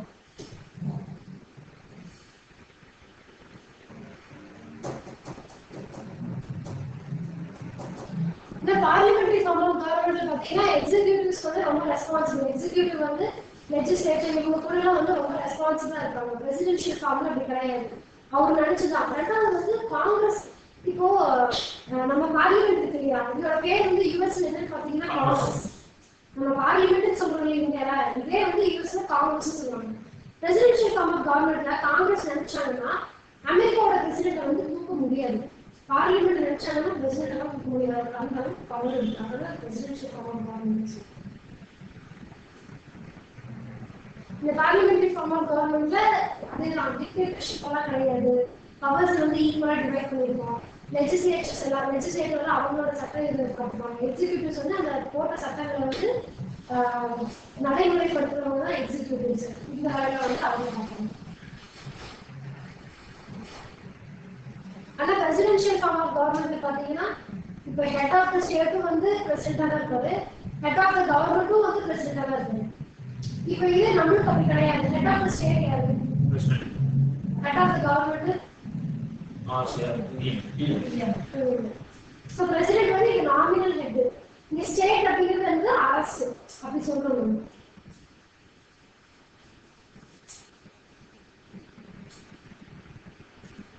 ஸோ இதோட ஃபீச்சர்ஸ் பார்லிமெண்டரி ஃபார்ம் ஆஃப் கவர்மெண்டோட ஃபீச்சர்ஸ் என்னன்னு பார்த்தீங்கன்னா presence of nominal and real executives. இப்போ பார்க்குறீங்க. ஸோ சென்டர் அப்படின்னா வந்து நாமினல் ஹெட் யாருன்னா பிரசிடென்ட், இதுவே ரியல் ஹெட் யாருன்னா பிரைம் மினிஸ்டர். ஸ்டேட் அப்படிங்கிறதுல நாமினல் ஹெட் யாரு? கவர்னர். இதுவே ரியல் ஹெட் யாருன்னா சீஃப் மினிஸ்டர். இது வந்து இதெல்லாம் ரொம்ப இம்பார்ட்டன்ட் ரியல் எக்ஸிகியூஷன்ஸ். இந்த நாமினல் ஹெட்டும் ரியல் எக்ஸிகியூட்டிவ்ஸும் வந்து அடிக்கடி கேட்பாங்க ஸ்டேட் எக்ஸாம்பிள். இது வந்து கொஸ்டின் இருக்கு. அப்புறம் இங்க வேற என்ன இருக்கு? Majority party. மெஜாரிட்டி இங்க வந்து எந்த பார்ட்டி வந்து மெஜாரிட்டி ஃபார்ம் பண்றாங்களோ அவங்களுக்கு தான் கவர்மெண்ட் ஒப்படைக்கும். அவங்க தான் கவர்மெண்ட் ஃபார்ம் பண்ணுவாங்க. அப்புறம் responsibility of executives to the legislature சொன்னேன். எக்ஸிக்யூட்டிவ்ஸ் வந்து அவங்க போற அந்த லெஜிஸ்லேச்சர் ரொம்ப ரெஸ்பான்சிபிளா இருப்பாங்க. அவங்க போற சட்டங்களை இதெல்லாம் வந்து நடைமுறைப்படுத்துவாங்க. Membership of the minister. நம்ம பார்லிமெண்ட்ல ஒவ்வொரு மினிஸ்டருக்கும் வந்து மெம்பர்ஷிப் இருக்கா? இப்போ எம்பினா என்ன? மெம்பர் ஆஃப் த பார்லிமெண்ட் சொல்லுமா? அதே மாதிரி இந்த ஸ்டேட் லெஜிஸ்லேட்டிவ் அசம்பிளி இருக்கா? அங்கேயும் வந்து உங்களுக்கு மெம்பர்ஷிப். அடுத்தது leadership of the PM or CM. So வந்து இப்போ எந்த பார்ட்டி மெஜாரிட்டி ஃபார்ம் பண்றாங்களோ அதுல வந்து அதுல இருக்கிறவங்க ஒன் ஆஃப் த ஆளு தான் வந்து பிஎம் ஆகும் சிஎம் ஆகும் வராங்க இல்லையா? ஸோ அது அப்புறம் dissolution of the lower house. இப்போ நினைச்ச ஆட்சியை கலைக்க முடியுமா? நம்ம தமிழ்நாட்டிலேயே வந்து சட்டமன்றத்தோட ஆட்சியை கலைக்கலாம், சீஃப் மினிஸ்டரோட ஆட்சியை கலைக்கலாம். அதே மாதிரி நாளே அப்படிதான் நினைச்சாங்கன்னா மோடிஜி ஆட்சியை கலைக்க முடியும். அது வந்து டிசல்யூஷன் தானே. எலெக்ஷன் வச்சு உள்ள வந்ததுக்கு அப்புறமும் நினைச்சா நம்ம ஆட்சியை கலைக்க முடியும். இதுல என்ன டிஃபரன்ஸ்? இந்த பார்லிமெண்டரி ஃபார்ம் ஆஃப் கவர்மெண்ட் நம்ம அடாப்ட் பண்ணிக்கிறதுல பிரிட்டன் கிட்ட இருந்து அடாப்ட் பண்ணிக்கிறதுல என்ன டிஃபரன்ஸ் இருக்கு அப்படின்னா, பிரிட்டன்ல பாத்தீங்கன்னா ஹெரிடிட்டரி ஹெட் மொனார்ச். இதுவே நம்ம இந்தியாவில பாத்தீங்கன்னா ரிப்பப்ளிக், அதாவது எலெக்டட் ஹெட். யார் வேணாலும் எலெக்ஷன் பண்ணிக்கலாம், நம்ம வந்து ஓட்டு போடலாம். Elected head. என்ன புரியல? Membership of the minister. Membership of the minister வந்து மினிஸ்டருக்கு வந்து மெம்பர்ஷிப் இருக்கு. பார்லிமெண்ட்ல மெம்பர்ஷிப் இருக்கா? Member of the parliament. ஒவ்வொரு மினிஸ்டரும் வந்து பார்லிமெண்டோட மெம்பர் தானே. மினிஸ்டருக்கு வேற மெம்பர் ஆஃப் எம்பிங்கிற. இப்போ எல்லா எம்பியும் மினிஸ்டரா? எல்லா எம்பியும் மினிஸ்டரா? நோ. ஆனா எல்லா மினிஸ்டரும் எம்பியா? எஸ். கரெக்ட் தானே. ஸோ ஒவ்வொரு மினிஸ்டருக்கும் வந்து மெம்பர் ஆஃப் த பார்லிமெண்ட் இருக்கு. மெம்பர்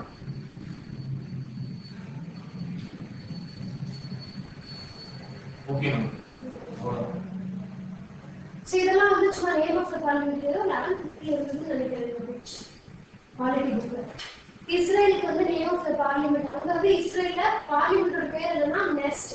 ஜெர்மனில வந்து புண்டஸ்டாக் அப்படின்னு சொல்றாங்க. புண்டஸ்டாக். டென்மார்க்ல வந்து ஃபோல்கெட்டிங்.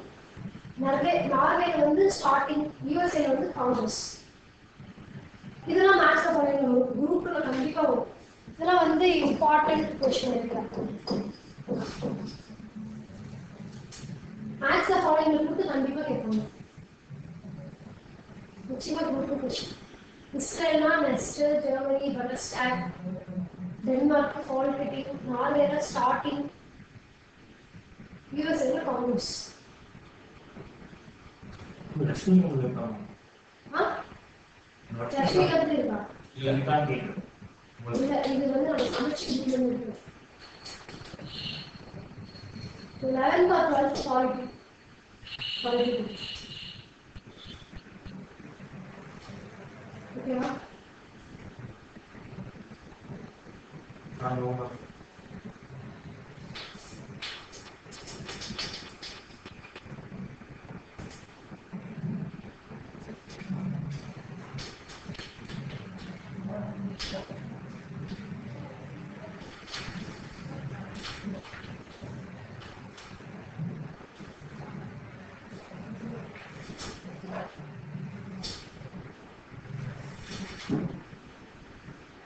ஓகேவா? ஸோ அடுத்தது வந்து நெக்ஸ்ட் ஃபீச்சர் என்ன பார்த்தோம்? Synthesis of parliamentary sovereignty.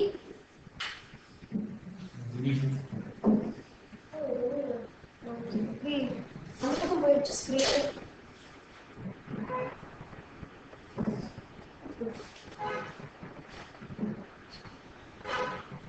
Judicial supremacy. அடுத்தது வந்து இதுல என்ன பார்க்கணும்னா சாவர்னிட்டினா என்னது? இறையாண்மை. இந்த இறையாண்மை தன்மை எந்த பார்லிமெண்ட் நம்ம எடுத்துக்கிட்டோம், எந்த கன்ஸ்டிடியூஷன் எடுத்தோம்னா பிரிட்டிஷ் பார்லிமெண்ட் எடுக்கிறது தான் இருக்கும். ஜுடிஷியல் சுப்ரீமசிங்கிறது யார்கிட்ட வாங்கணும்னா அமெரிக்கன் சுப்ரீம் கோர்ட்ல இருந்து தான் வாங்கணும். ஜுடிஷியல் தான் ரொம்ப சுப்ரீம் அப்படிங்கிறது இதை வந்து நம்ம அமெரிக்கன் சுப்ரீம் கோர்ட்ல இருந்து தான் வாங்கணும். அமெரிக்கன் கான்ஸ்டிடியூஷன்ல ஒரு விஷயம் அவங்களுக்கும் நமக்கும் என்ன வித்தியாசம் அப்படின்னா, அமெரிக்கன் கான்ஸ்டிடியூஷன்ல டியூ ப்ராசஸ் ஆஃப் லான்னு சொல்றாங்க. நம்ம வந்து அதை எப்படி சொல்லணும்னா ப்ரொசீஜர் எஸ்டாப்ளிஷ்ட் பை லான்னு சொல்றோம். ரெண்டுக்கும் என்ன வித்தியாசம் அப்படின்னா, இப்போ வந்து ஒரு ரோட் ஆக்சிடென்ட் நடந்திருக்கு இந்தியாவில். ரோட் ஆக்சிடென்ட் பண்ணிருக்கோம் அப்படின்னா, ஸோ இது வந்து இந்த செக்ஷன் 124A படி இந்த மாதிரி ரோட் ஆக்சிடென்ட் நடந்திருக்கு, இந்த வெஹிக்கிள் முட்டுச்சுன்னா இந்த தண்டனை அப்படின்னு சொல்லி நம்ம ப்ரொசீஜரா எழுதியிருக்கோம். சட்டம் வந்து அது ப்ரொசீஜரா எழுதிருக்கும். என்ன ப்ரொசீஜர் எழுதியிருக்கோமோ அதன்படி சட்டம் எக்ஸிக்யூட் பண்ணி அவங்களுக்கு தண்டனை கொடுக்கணும். இப்போ டியூ ப்ராசஸ் ஆஃப் லா அப்படின்னா என்ன அப்படின்னா, அமெரிக்கன் கான்ஸ்டிடியூஷன் வந்து எப்படின்னா நம்ம வந்து நிறைய ஆர்டிகல்ஸ் எழுதி வச்சுக்கோம். அவங்க கிடையாது, 7 ஆர்டிகல் தான் எழுதிருப்பாங்க அந்த ரிலேட்டடா. அதுல என்ன சொல்லுவாங்கன்னா, இப்போ அங்க ஒரு ஆக்சிடென்ட் நடந்திருக்கு. ஃபர்ஸ்ட் வந்து அவனோட இன்டென்ஷன் என்ன, காரண காரியம் என்ன, இன்டென்ஷன் எப்படி இடிச்சிருக்கான், தெரியாம வந்து இடிச்சானா, இல்ல ட்ரங்க் அண்ட் டிரைவ்ல வந்து இடிச்சானா, இல்ல அந்த பர்சன் வந்து பர்பஸா வந்து மர்டர் பண்ணணுங்கிற மோட்டிவ்ல வந்து இடிச்சானா அப்படின்னு அப்ப அனலைஸ் பண்ணி அப்ப என்ன தேவையோ அந்த செக்ஷன் படி அவங்க எழுதிருப்பான். ஆனா நம்ம வந்து என்ன பண்ணிருக்கோம்னா ஏற்கனவே பிரிச்சு எழுதிட்டோம். வந்து இப்படி தெரியாம ஆக்சிடென்ட் ஆகணும், ஓகே 7 வருஷம் ஆக்சிடென்ட், இப்படி பண்ணிருக்கான் டைம் தேடி போகலாம், இப்படி பண்ணிருக்கா கேஸ் போட்டுக்கலாம், இந்த இறந்து வந்து இது ரொம்ப எல்லாமே நம்ம ப்ரொசீஜரா எழுதி வச்சுட்டோம். அப்ப ஆக்சிடென்ட் நடந்தவங்க அந்த ப்ரொசீஜர் எடுத்துருக்கோம், அதை மாதிரி செஞ்சுக்கணும். ஆனா டியூ ப்ராசஸ் ஆஃப் லா வந்து அது கிடையாது. அப்போ வந்து அந்த சிச்சுவேஷன் எப்படி இருக்குன்றத அனலைஸ் பண்ணி எக்ஸாம்பிள் பண்ணி அவங்க பண்ணி கொடுப்போம். அதனால அந்த டியூ ப்ராசஸ் ஆஃப் லான்னு சொல்லுவோம். நம்ம வந்து அந்த ப்ரொசீஜர் எஸ்டாப்ளிஷ் பண்ணலாம் அப்படின்னு சொல்லி சொல்லுவோம்.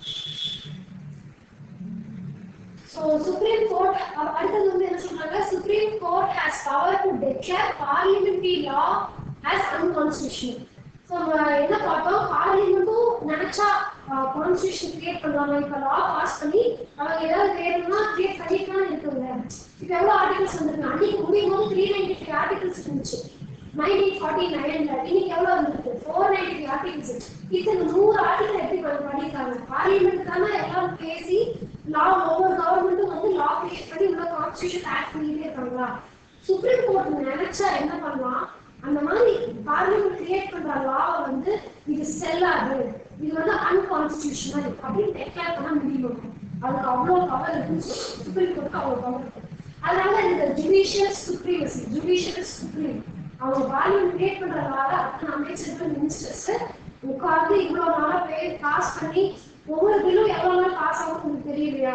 கிட்டத்தட்ட பாஸ் ஆகிறதுக்கு நிறைய ஸ்டேஜஸ் இருக்கு, நிறைய ரீடிங் போய் நிறைய கையெழுத்தெல்லாம் போட்டு ஸ்பெஷல் மெஜாரிட்டி பாஸ் பண்ணி சட்டத்தை அன்கான்ஸ்டிடியூஷனல் அப்படின்னு சாதாரண செய்யப்படுது. அவ்வளவு பவர் இருக்கு நம்ம ஜுடிஷியல். அதே மாதிரி பார்லிமெண்ட்டுக்கு எவ்வளவு பவர் இருக்குன்னு பாத்தீங்கன்னா, கான்ஸ்டிடியூஷன் அது நினைச்சுன்னா கான்ஸ்டிடியூஷன் மேஜர் போர்ஷன் வந்து நினைச்சா இவங்க கொண்டு வரலாம் அன்கான்ஸ்டிடியூஷன் சொல்லுவாங்க. ஆனா இவங்க நினைச்சா அந்த கான்ஸ்டிடியூஷனே வந்து இவங்க சீர்திருத்தம் பண்ண முடியும். அப்படிதான் இப்ப 7th 42nd 44th அமெண்ட்மெண்ட்ல நிறைய உள்ள பண்ணிருக்காங்கல்ல.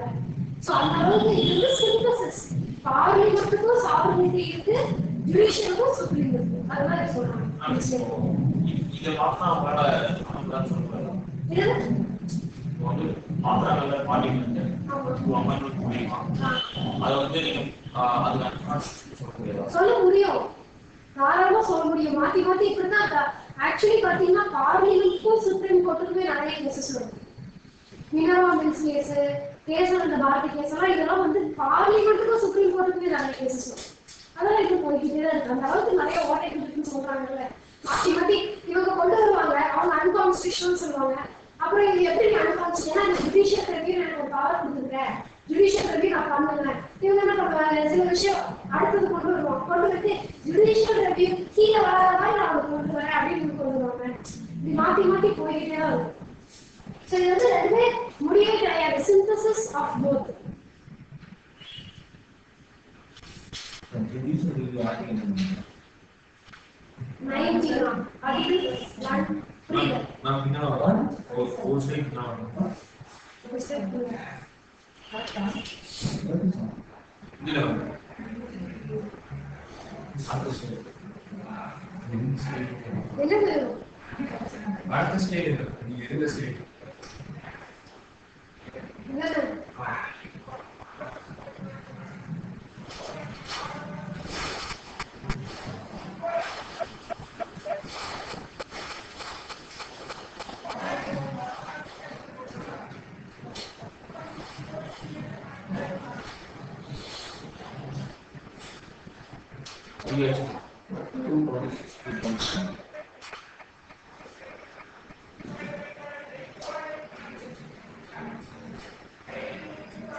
அடுத்த ஃபீச்சர் தான் integrated and independent judicial. So இதுல பாத்தீங்கன்னா ஜுடிஷியல் சிஸ்டம் வந்து இன்டகிரேட்டட்னா ஒண்ணுக்கு கீழே ஒண்ணு, இண்டிபெண்டன்ட் அப்படின்னா அவங்களுக்கும் தனியாக பவர்ஸ் இருக்கா, அதனால ரெண்டுமே கலந்து தான் நம்ம ஜுடிஷியல்னு சொல்றோம். Integrated as well as independent. Supreme court தான் வந்து டாப் ஆஃப் த கண்ட்ரி. நம்ம கண்ட்ரியில வந்து எது ஹையஸ்ட் கோர்ட் அப்படின்னு பாத்தீங்கன்னா சுப்ரீம் கோர்ட் தான் வந்து அந்த டாப் இந்த கண்ட்ரியா இருக்கு. அதுக்கு கீழே என்ன இருக்கு அப்படின்னா ஹை கோர்ட் தான் வந்து அதுக்கு கீழே ஸ்டேட் லெவல்ல இருக்கு. அப்புறம் அதுக்கு கீழே என்ன subordinate courts, district courts, lower courts எல்லாமே வந்து ஒவ்வொரு ஹை கோர்ட்டுக்கு கீழேயும் ஒன்று. இதுவே அமெரிக்கால பாத்தீங்கன்னா ஃபெடரல் லா வந்து என்ஃபோர்ஸ்ட் பை ஃபெடரல் ஜுடிஷியல். அங்க எப்படின்னா ஃபெடரலுக்கு சொல்லிட்டு ஒரு கோர்ட் தனியா இருக்கும், ஸ்டேட்டுக்குன்னு சொல்லி தனியா, ப்ராவின்சஸ்க்கு தனியா இருக்கும். ஸோ ஸ்டேட்ல நடக்கிற பிரச்சனைனா ஸ்டேட் ஹை கோர்ட்ஸ் பார்த்துப்பாங்க. இங்க வந்து ஆக்சுவலி நம்ம சுப்ரீம் கோர்ட் சொல்றோம், சுப்ரீம் கோர்ட் தான் டாப் வருது. அங்க வந்து ஹை கோர்ட் சுப்ரீம் கோர்ட் சொல்லுவாங்க, சுப்ரீம் கோர்ட் ஹை கோர்ட் சொல்லுவாங்க. இது மாத்திடுவாங்க. ஆனா இங்க யூஎஸ்ஏ எப்படின்னா ஃபெடரல் நடக்கிறது ஃபெடரல் கோர்ட்டே பார்க்கணும், ஸ்டேட் குள்ள நடக்கிறது ஸ்டேட் கோர்ட்டே பார்க்கணும். அதுதான் லாஸ்ட் ஜட்மெண்ட். மாதிரி அதுக்கப்புறம் மேல்முறையெல்லாம் பண்ணிட்டு போக முடியாது, அது கடைசி. அந்த மாதிரி இருக்கும் அமெரிக்காவில். அடுத்தது செக்யூரிட்டி ஆஃப் டென்யூர் இந்த ஃபிக்ஸட் சர்வீஸ். இதனால தான் வந்து இண்டிபெண்டன்ட்னு சொல்லுவோம். இந்த செக்யூரிட்டி இப்போ ஜட்ஜஸ் வந்து அவங்க எப்படி தனியாக எக்ஸாம் கண்டக்ட் பண்ணி அதுதான் ஜட்ஜஸ் வராங்க. பொலிட்டீஷியன்ஸோட இதெல்லாம் அவங்க கிடையாது. ஸோ செக்யூரிட்டி ஆஃப் டென்யூர் இருக்கு, ஃபிக்ஸட் சர்வீஸ். இப்போ ஜட்ஜ் ஆயிட்டாங்க அப்படின்னா இத்தனை வருஷம் இத்தனை இயர்ஸ் இருந்தால் கண்டிப்பாக அவங்களுக்கு அந்த சர்வீஸ் உண்டு. யார் நினைச்சாலும் அவங்களை தூக்க முடியாது. ஏதாவது சம் கிரேவ் அன்கான்ஸ்டியூஷனல் ஆக்ட் ஏதாவது பண்ணாங்கன்னா அப்போ மட்டும் தூக்குவாங்க. இதுக்கு இடையில ஒரு ஜட்ஜை வந்து என்ன பண்ணுவாங்கன்னா அது அவங்க ஆக்சுவலி ஜட்ஜை வந்து போஸ்டிங் வந்து தூக்கணும்னா பார்லிமெண்ட் ஸ்பெஷல் மெஜாரிட்டிலாம் போட்டு அப்படிதான் அவங்களை வந்து இம்பீச்மெண்ட் பண்ணணும்.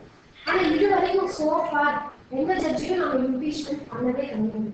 ஒருத்தர் மட்டும் ட்ரை பண்ணியிருப்பாங்க, பட் அது வந்து ராஜ்யசபா வந்து அனுமதிக்கிறது. ராஜ்யசபாலே லோக்சபாலையும் வந்து மெஜாரிட்டி பாஸ் பண்ணியிருக்க மாட்டாங்க, நிறைய பேர் ஓட் போட்டுருக்க மாட்டாங்க. ஓட் போடாம அந்த பில் அப்படியே நின்றுடும். ஆனால் ஒரு ஜட்ஜுக்கு வந்து அந்த மாதிரி இம்பீச்மெண்ட் ப்ராசஸ் ட்ரை பண்ணாங்க, ஆனால் அது சக்ஸஸ்ஃபுல் ஆகும். ஸோ இப்போ வரைக்கும் வந்து இம்பீச்மெண்ட் வந்து நிறைய கிடையாது ஜட்ஜு. அதே மாதிரி ஃபினான்ஷியல் எமர்ஜென்சி அப்படின்னா இப்போ வரைக்கும் சோஃபா நம்ம ஃபினான்ஷியல் எமர்ஜென்சி எதுவுமே போடுறதே கிடையாது. நேஷனல் எமர்ஜென்சி போட்டிருக்கோம், இன்டர்னல் எமர்ஜென்சி போட்டிருக்கோம், எல்லாமே போட்டிருக்கோம். அந்த ஃபினான்ஷியல் எமர்ஜென்சி இது வரைக்கும் நம்ம இந்தியாவுக்கு போட்டதே கிடையாது. பண நெருக்கடி வரும்போது தான் ஃபினான்ஷியல் எமர்ஜென்சின்னு அந்த அளவுக்கு வரல. ஸோ இதனோட சம்பளம்லாம் எதில் இருக்குன்னா கன்சாலிடேட்டட் ஃபண்ட் ஆஃப் இந்தியான்னு சொல்லி ஒரு ஃபண்ட் இருக்கும். அதில் வந்து என்ன அப்படின்னா நம்ம கட்டுற டேக்ஸ் எல்லாம் இருக்குங்க, நம்ம கட்டுற டேக்ஸ், நம்ம பே பண்ணுற ஃபீஸு இதெல்லாம் வந்து அங்கே தான் போகும். இப்போ நம்ம டிஎன்பிஎஸ்சிக்கு ஃபீ பே பண்ணுறோம்ல, இது வந்து நம்ம ஸ்டேட்டோட கன்சாலிடேட் ஃபண்ட் ஆஃப் இந்தியாவில் இருக்கும். யூபிஎஸ்சி பே பண்ணுறதுலாம் அங்கே இருக்கும். சம் ஃபீஸு டாக்ஸஸ் இதெல்லாம் கன்சாலிடேட் ஃபண்ட் ஆஃப் இந்தியாவில் இருக்கும். ஸோ அதுதான் வந்து அவங்களுக்கு சம்பளமாக எடுத்துக்கிறாங்க. நம்ம பே பண்ணுறதும் அவங்களுக்கு சாலரி. Next follow.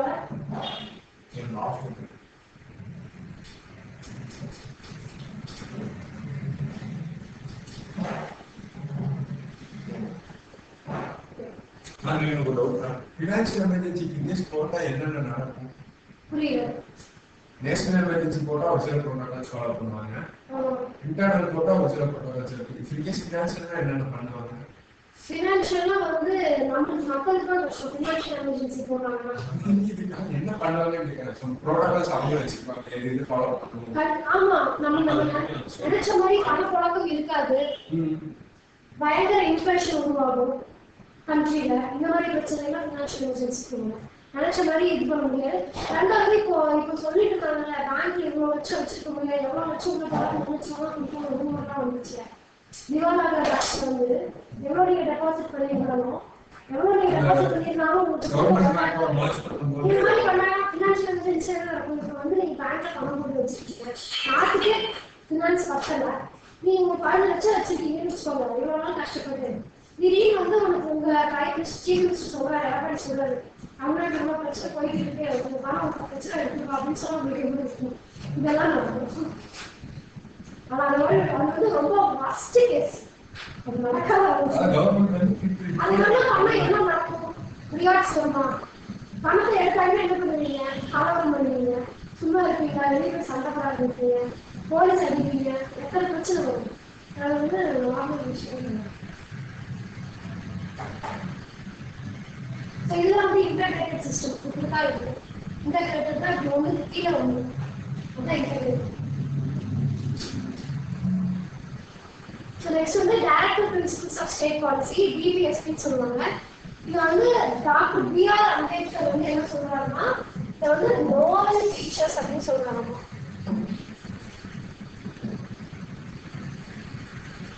இது வந்து டாக்டர் பிஆர் அம்பேத்கரோட ஸ்டேட்மெண்ட்.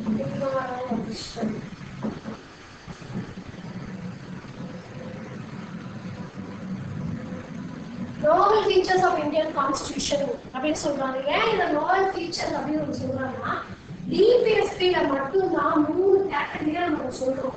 எப்படி சொல்றதா, இந்த சோஷியலிஸ்டிக், கார்டியன், லிபரல், இன்டலெக்சுவல் அப்படின்னு சொல்லி பிரிக்கிறதுல வந்து ஃபண்டமெண்டல் ரைட்ஸ் இருக்கும். நம்ம சோஷியலிசத்தை பத்தி பேசல, ஆனா டைரக்டிவ் பிரின்சிபிள்ஸ் ஆஃப் ஸ்டேட் பாலிசியில சோஷியலிசத்தை பத்தி தான் பேசுறோம். சோஷியலிஸ்டிக் அப்புறம் காந்தியன் சொல்றது, லிபரல், இன்டலெக்சுவல் பிரின்சிபிள்ஸ் எல்லாமே வந்து இந்த டிபிஎஸ்பியில 4 கேட்டகரியா பிரிச்சு இதன் மூலியமா ஒரு வெல்ஃபேர் ஸ்டேட்டை வந்து நடத்தணும் அப்படிங்கிறது தான் கான்ஸ்டிடியூஷனோட எய்ம். நம்ம இந்தியா வந்து ஒரு வெல்ஃபேர் ஸ்டேட்டா வச்சுக்கணும், வெல்ஃபேர் ஸ்டேட்டா வச்சிருக்கணும். ஸோ இந்தியா வந்து எப்படி எஸ்டாப்ளிஷ் பண்றாங்க, ஒரு நன் மதிப்புடைய ஒரு நல்ல ஸ்டேட்டா வந்து எஸ்டாப்ளிஷ் பண்றது அவங்களோட வேலை. இந்த டியூட்டி ஆஃப் த ஸ்டேட் வந்து என்ன அப்படின்னா, நம்ம இந்த அரசோட வேலை, ஸ்டேட் அப்படிங்கிறது இந்த அரசு, இந்த டியூட்டி ஆஃப் த அரசோட வேலை என்ன அப்படின்னா, இந்த பிரின்சிபல்ஸ் எல்லாம் அப்ளை பண்ணி கான்ஸ்டிடியூஷன் மேக் பண்ணும்போது நம்ம மேக் பண்ண லா எல்லாமே இந்த பிரின்சிபல் படி இருக்கா அப்படின்னு சொல்லி பார்த்துக்கிறது தான் அரசுடைய வேலை. ஸோ இதோட ரியல் ஃபோர்ஸ் வந்து இந்த டிபிஎஸ்பி இம்ப்ளிமெண்ட் ஆகிறதுக்கு அந்த ரியல் ஃபோர்ஸ் யார்கிட்ட இருக்குன்னா நம்ம கையில தான் இருக்கு, மக்கள் கையில தான் இருக்கு. மக்கள் நினைச்சாதான் அதை அந்த மாதிரி வெல்ஃபேரா சோஷியலிஸ்டிக்கா ஒரு சொசைட்டியை கொண்டு போக முடியும். இப்போ வந்து இந்த டிபிஎஸ்பிக்கு எப்படி எக்ஸாம்பிள் சொல்லணும்னா, ஃபண்டமெண்டல் ரைட்ல வந்து ஈக்குவாலிட்டி ஆஃப் ஆப்பர்ச்சுனிட்டி கொடுக்குறோம். ஆனா எல்லாருக்குமே வந்து சமமா ஆப்பர்ச்சுனிட்டி கொடுக்கும். இப்போ திடீர்னு வந்து இப்போ வந்து கவர்மெண்ட் முடிவு பண்றாங்கன்னு வச்சுக்கோங்க, ஒரு ஸ்காலர்ஷிப் கொடுக்கணும், ஈக்குவாலிட்டி ஆஃப் ஆப்பர்ச்சுனிட்டி இருக்குன்னு சொல்லி இப்போ கிளாஸ்ல எல்லாத்துக்கும் வந்து அவங்க பணம் கொடுக்கணும். அந்த மாதிரி கொடுக்காம சம்டைம்ஸ் என்ன பண்ணுவாங்கன்னா சோஷியலிஸ்டிக்கா திங்க் பண்றது. இப்போ வந்து கிளாஸ்ல இருக்காங்க, யாருக்கு ஸ்காலர்ஷிப் கொடுக்கணும்னா அந்த எலிஜிபிள் பர்சனுக்கு கொடுக்கலாம். அந்த எலிஜிபிலிட்டி எப்படி கொடுக்கலாம் அப்படின்னா, யார் வந்து பாவர்ட்டி லைன்ல ரொம்ப கம்மியா இருக்காங்களோ, யார் புவர் பீப்புளா இருக்காங்களோ அவங்களுக்கு மட்டும் நம்ம ஸ்காலர்ஷிப் கொடுக்கலாம் அப்படின்னு சொல்லி தனியா கொடுக்குறாங்க, தனியா பிரிச்சு. அப்போ அதுக்காக வந்து நம்ம சொல்ல முடியாது, இதுல ஈக்குவாலிட்டி ஆஃப் ஆப்பர்ச்சுனிட்டி இருக்கணும் தானே. நீங்க பணம் கொடுக்கறதா எல்லாருக்கும் தான் நீங்க ஸ்காலர்ஷிப் கொடுக்கணும், அதே மாதிரி நீங்க இப்படி கொடுக்கலாம் அப்படின்னு நம்ம கொஸ்டின் கேட்க முடியாது. ஏன்னா இது டிபிஎஸ்பி மூலியமா சோஷியலிஸ்ட் பிரின்சிபல் மூலியமா நம்ம செய்யறோம். எப்படி செய்யறோம், இப்போ சொசைட்டில வந்து யார் புவரா இருக்காங்களோ அவங்களுக்கு நம்ம தனியா ஸ்காலர்ஷிப் கொடுக்கணும், அந்த மாதிரி அவங்களுக்கு காசு கொடுக்குறோம்ல. ஸோ இதை வந்து கேட்க முடியாது. இதைத்தான் வந்து டிபிஎஸ்பின்னு சொல்லுவாங்க. இந்த மாதிரி செய்யறது வந்து டிபிஎஸ்பின்னு சொல்லுவாங்க. ஸோ இதுக்கு எக்ஸாம்பிள் வந்து என்ன சொல்றாங்கன்னா, மினர்வா மில்ஸ் கேஸ் 1980. இதுக்கு எக்ஸாம்பிள் கிடையாது. இந்த கேஸ் ஆக்சுவலி ஏன் இங்க எழுதிருக்கேன் அப்படின்னா, மினர்வா மில்ஸ் கேஸ் 1980 நடக்கும். இந்த மினர்வா மில்ஸ் கேஸ்ல வந்து அவங்க தெளிவா சொல்லியிருப்பாங்க ஃபண்டமெண்டல் ரைட்னா என்ன. எக்ஸாம்பிள் சொல்லல, இந்த மாதிரி அவங்க சொல்லியிருப்பாங்க ஒரு கேஸ்ல ஃபண்டமெண்டல் ரைட்னா என்ன, டிபிஎஸ்பினா என்ன அப்படின்னு சொல்லி தெளிவா விளக்கியிருப்பாங்க மினர்வா மில்ஸ் கேஸ்ல. இதெல்லாம் வந்து நம்ம ஃபண்டமெண்டல் ரைட் டியூட்டி இதெல்லாம் படிக்கும்போது ஒவ்வொரு கேஸா தனித்தனியா நம்ம பார்க்கணும். இது வந்து சும்மா நீங்க ஒரு ஒன்லைன் படிச்சுட்டீங்கன்னா போதும். இந்த ஃபண்டமெண்டல் ரைட்னா என்ன, டிபிஎஸ்பினா என்னன்னு தெளிவா வழக்கம் கொடுத்த கேஸ் என்னன்னா மினரல் மில்ஸ் கேஸ். அது எப்போ நடந்துச்சுன்னா 1980 நடந்தது. இதுதான் டிபிஎஸ்பி. இது ஆக்சுவலி ரொம்ப ரொம்ப சக்சஸ்ஃபுல் பாத்தீங்கன்னா அயர்லாந்து. அவங்க தான் வந்து டிபிஎஸ்பி வந்து போடுறதே வந்து அயர்லாந்து தான். ஆனா அங்கிருந்து எடுத்துட்டு வந்து நம்ம அதோட சூப்பர் சக்சஸ்ஃபுல்லா இந்த டிபிஎஸ்பி இம்ப்ளிமெண்ட் பண்ணிருக்கோம். அடுத்தது ஃபண்டமெண்டல் ரைட்ஸ். உங்களோட ஃபண்டமெண்டல் ரைட்ஸ் என்னது? Right to equality, right to freedom, articles என்னது? ரைட் டு ஈக்வாலிட்டி ஆர்டிகல் என்னது? 42. Right to freedom of article 92. Right against exploitation of the 22. Okay, right to freedom of religion 25 to 29. 28. Okay. Cultural and education rights 29 30. Okay. Constitutional remedies 32. Okay. 32 எதுக்கு? Rich. Rich எதுக்கு? State का centre का अनुमति इनको Yeah, state इनको வந்து 26. हाँ High court के 32. 32 Sir, Supreme Court 32. இதெல்லாம் ரைட் பண்ணி இதெல்லாம் ரொம்ப ரொம்ப பேசிக் क्वेश्चंस. ஒரு 5 கிளாஸ் எடுத்தா எல்லாமே சொல்லணும். சோ ஃபண்டமெண்டல் ரைட் வந்து நம்ம கான்ஸ்டிடியூஷன் வந்து எங்க சொல்லிருக்காங்க அப்படினா பார்ட் 3. இப்போ நம்ம பார்ட் 1 பார்ட் 2 பார்ட் 3 என்ன பார்க்கல. பார்ட் 1ல வந்து இப்போ அந்த India as a union of states எல்லாம் வந்து பார்ட் 1ல வரும். பார்ட் 2ல என்னன்னா சிட்டிசன்ஷிப் பத்திலாம் பார்ட் 2ல கொடுத்திருக்காங்க. பார்ட் 3ல வந்து ஃபண்டமெண்டல் ரைட் பத்தி கொடுத்திருக்காங்க. பார்ட் 4ல என்ன கொடுத்திருக்காங்க? பார்ட் 4ல பார்ட் 4 ஏல இபி இல்ல ஃபண்டமெண்டல் யூபிஸ். சோ அந்த மாதிரி ஒவ்வொரு பார்ட்லயும் வந்து கொடுத்திருக்காங்க. அந்த மாதிரி ஃபண்டமெண்டல் ரைட்ஸ் வந்து பார்ட் 3ல கொடுத்திருக்காங்க. அது வந்து 6 ஃபண்டமெண்டல் ரைட்ஸ் இருக்கு. 6 ஃபண்டமெண்டல் ரைட்ல வந்து ரைட் டு ஈக்குவாலிட்டிக்கு ஆர்டிகல் 14 to 18, ரைட் டு ஃப்ரீடம்க்கு ஆர்டிகல் 19 to 22 இதெல்லாம் காப்பி பண்ணிருக்காங்க.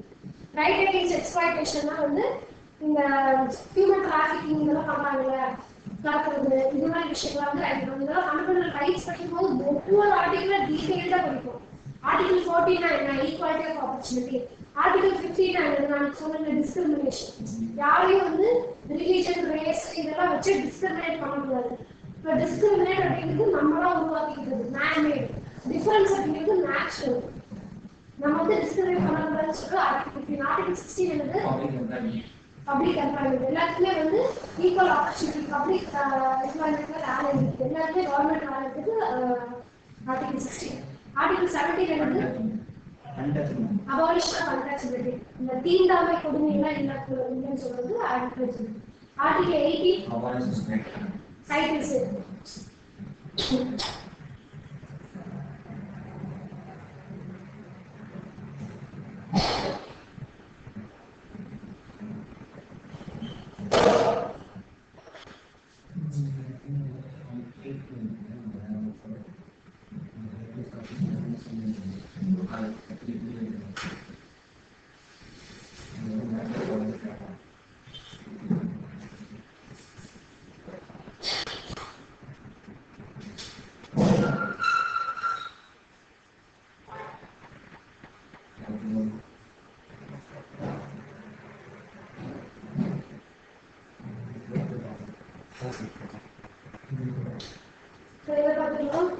ஆர்டிகல் 18 வந்து டைட்டில்ஸ் வச்சு இதெல்லாம் வந்து நம்ம ஃபண்டமெண்டல் ரைட்ஸ்ல ஒவ்வொரு ஆர்டிகலும் என்னென்ன அப்படிங்கிறது டீடைலா பார்ப்போம்.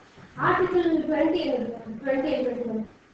வந்து பிரைவேட் ரைட்.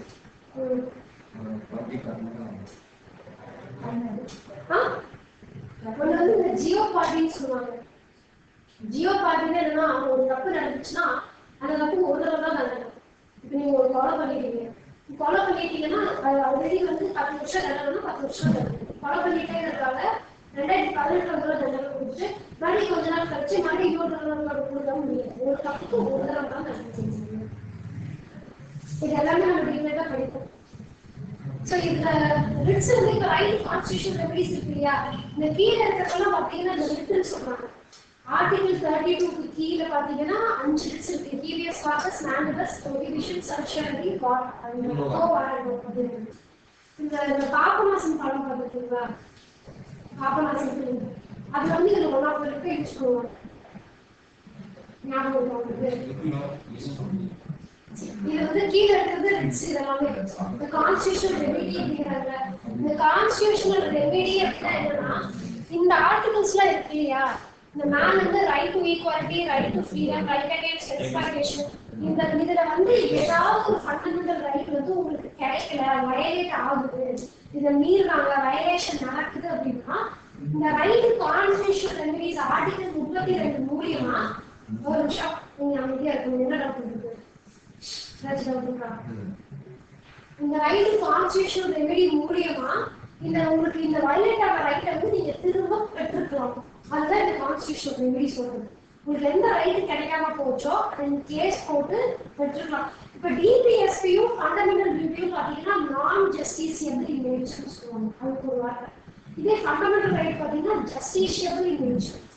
ஜஸ்டிஷியபிள் இமேஜ்னா இது வந்து உங்களுக்கு கிடைக்கல, வயலேட் ஆகுதுன்னா இது நீங்க கிளைம் பண்ணலாம், கோர்ட்டுக்கு போகலாம், கோர்ட்டுக்கு போய் கிளைம் பண்ணலாம். ஆனா டிபிஎஸ்பியோ இல்ல ஃபண்டமெண்டல் ரிவ்யூ நீங்க கிளைம் பண்ண முடியாது. அது வந்து அது வராது. சோ இத கிளைம் பண்றதுக்கு தான் வந்து ஆர்டிகல்னா right to constitutional remedy article 32. இதுக்கு கீழே 5 வகையா சொல்றாங்க. இந்த கான்ஸ்டிடியூஷனல் ரெமெடி இருக்கு வந்து 5 இருக்கு. என்னன்னா ஹீபியஸ் கார்பஸ், மேண்டமஸ், ப்ரோஹிபிஷன், சர்ச்சரி, கோவாரண்ட் அப்படின்னு. இந்த பாபநாசம் ஃபிலிம்ல பாத்தீங்கன்னா இந்த ஹீபியஸ் கார்பஸ் வந்து யூஸ் பண்ணிருப்பாங்க. ஹீபியஸ் கார்பஸ் என்னன்னா ஆர்ட் போனது. இந்த ஒரு தாத்தா பாட்டி வந்து இவங்க கமல் வந்து டீ கடைக்கு போகும்போது ஒரு தாத்தா பாட்டி இவ்வளோ உட்காந்துருப்பாங்க.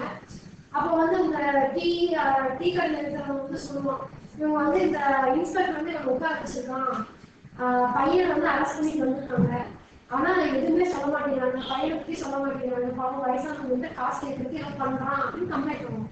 அப்போ கமல்ஹாசன் வந்து அவங்களுக்கு ஐடியா கொடுப்பாங்க தாத்தா பாட்டிக்கு. டிபிஎஸ் கார்பஸ் இருக்கு, ஆர்ட் பண்றது, அதுல வந்து நீ கேஸ் ஃபைல் பண்றது. அது பண்ண என்ன பண்ணுவாங்கன்னா மெஜிஸ்ட்ரேட் போய் அதை சொன்னாங்கன்னா என் பையனை காணணும்னு சொல்றது. ஆக்சுவலி இவங்க முன்னாடியே அவங்க அரெஸ்ட் பண்ணி போயிருக்காங்க. பட் அவங்க வந்து என்ன சொல்றா, எனக்கு இந்த மாதிரி என் பையனை காணும் அப்படின்னு சொல்லி இந்த கேஸ் ஃபைல் பண்ணாங்க. டிபிஎஸ் கார்பஸ் போய் ஃபைல் பண்ணாங்கன்னா வித்தின் 24 hours அந்த மெஜிஸ்ட்ரேட் முன்னாடி அந்த பர்சனை கொண்டு வந்து நிறுத்தணும். என்ன நடந்தாலும் சரி 24 மணி நேரத்துல கொண்டு வந்து நிறுத்தணும். அப்ப வந்து இப்போ தப்பான அரெஸ்ட் ஏதாவது பண்ணிருக்கான்னு வச்சுக்கோங்க, பையன் அரெஸ்ட் பண்ணி கூட்டிட்டு போயிருக்காங்க, என்ன பண்ணாங்கன்னு தெரியல, தப்பான அரெஸ்ட் பண்ணி மாட்டிப்பாங்கல்ல போலீஸ். ஸோ அதுக்கு வந்து டிபிஎஸ் கார்பஸ். இதேடா வந்து இந்த தெய்வத்தின் முன்னதா ஒரு ஃபிலிம் இருக்குது, விக்ரம் ஒரு சின்ன அதுலயே வந்து இந்த டிபிஎஸ் கார்பஸ் வந்து சொல்லுவாங்க. அந்த படம் பார்க்கும்போது பாருங்க சரியா, இந்த யூடியூப்ல கூட அந்த இதை தனியாக கட் பண்ணி பாருங்க. எனக்கு அந்த டிபிஎஸ் கார்பஸ் வழக்கு வந்து இந்த 2 ஃபிலிம்லயும் வரும்.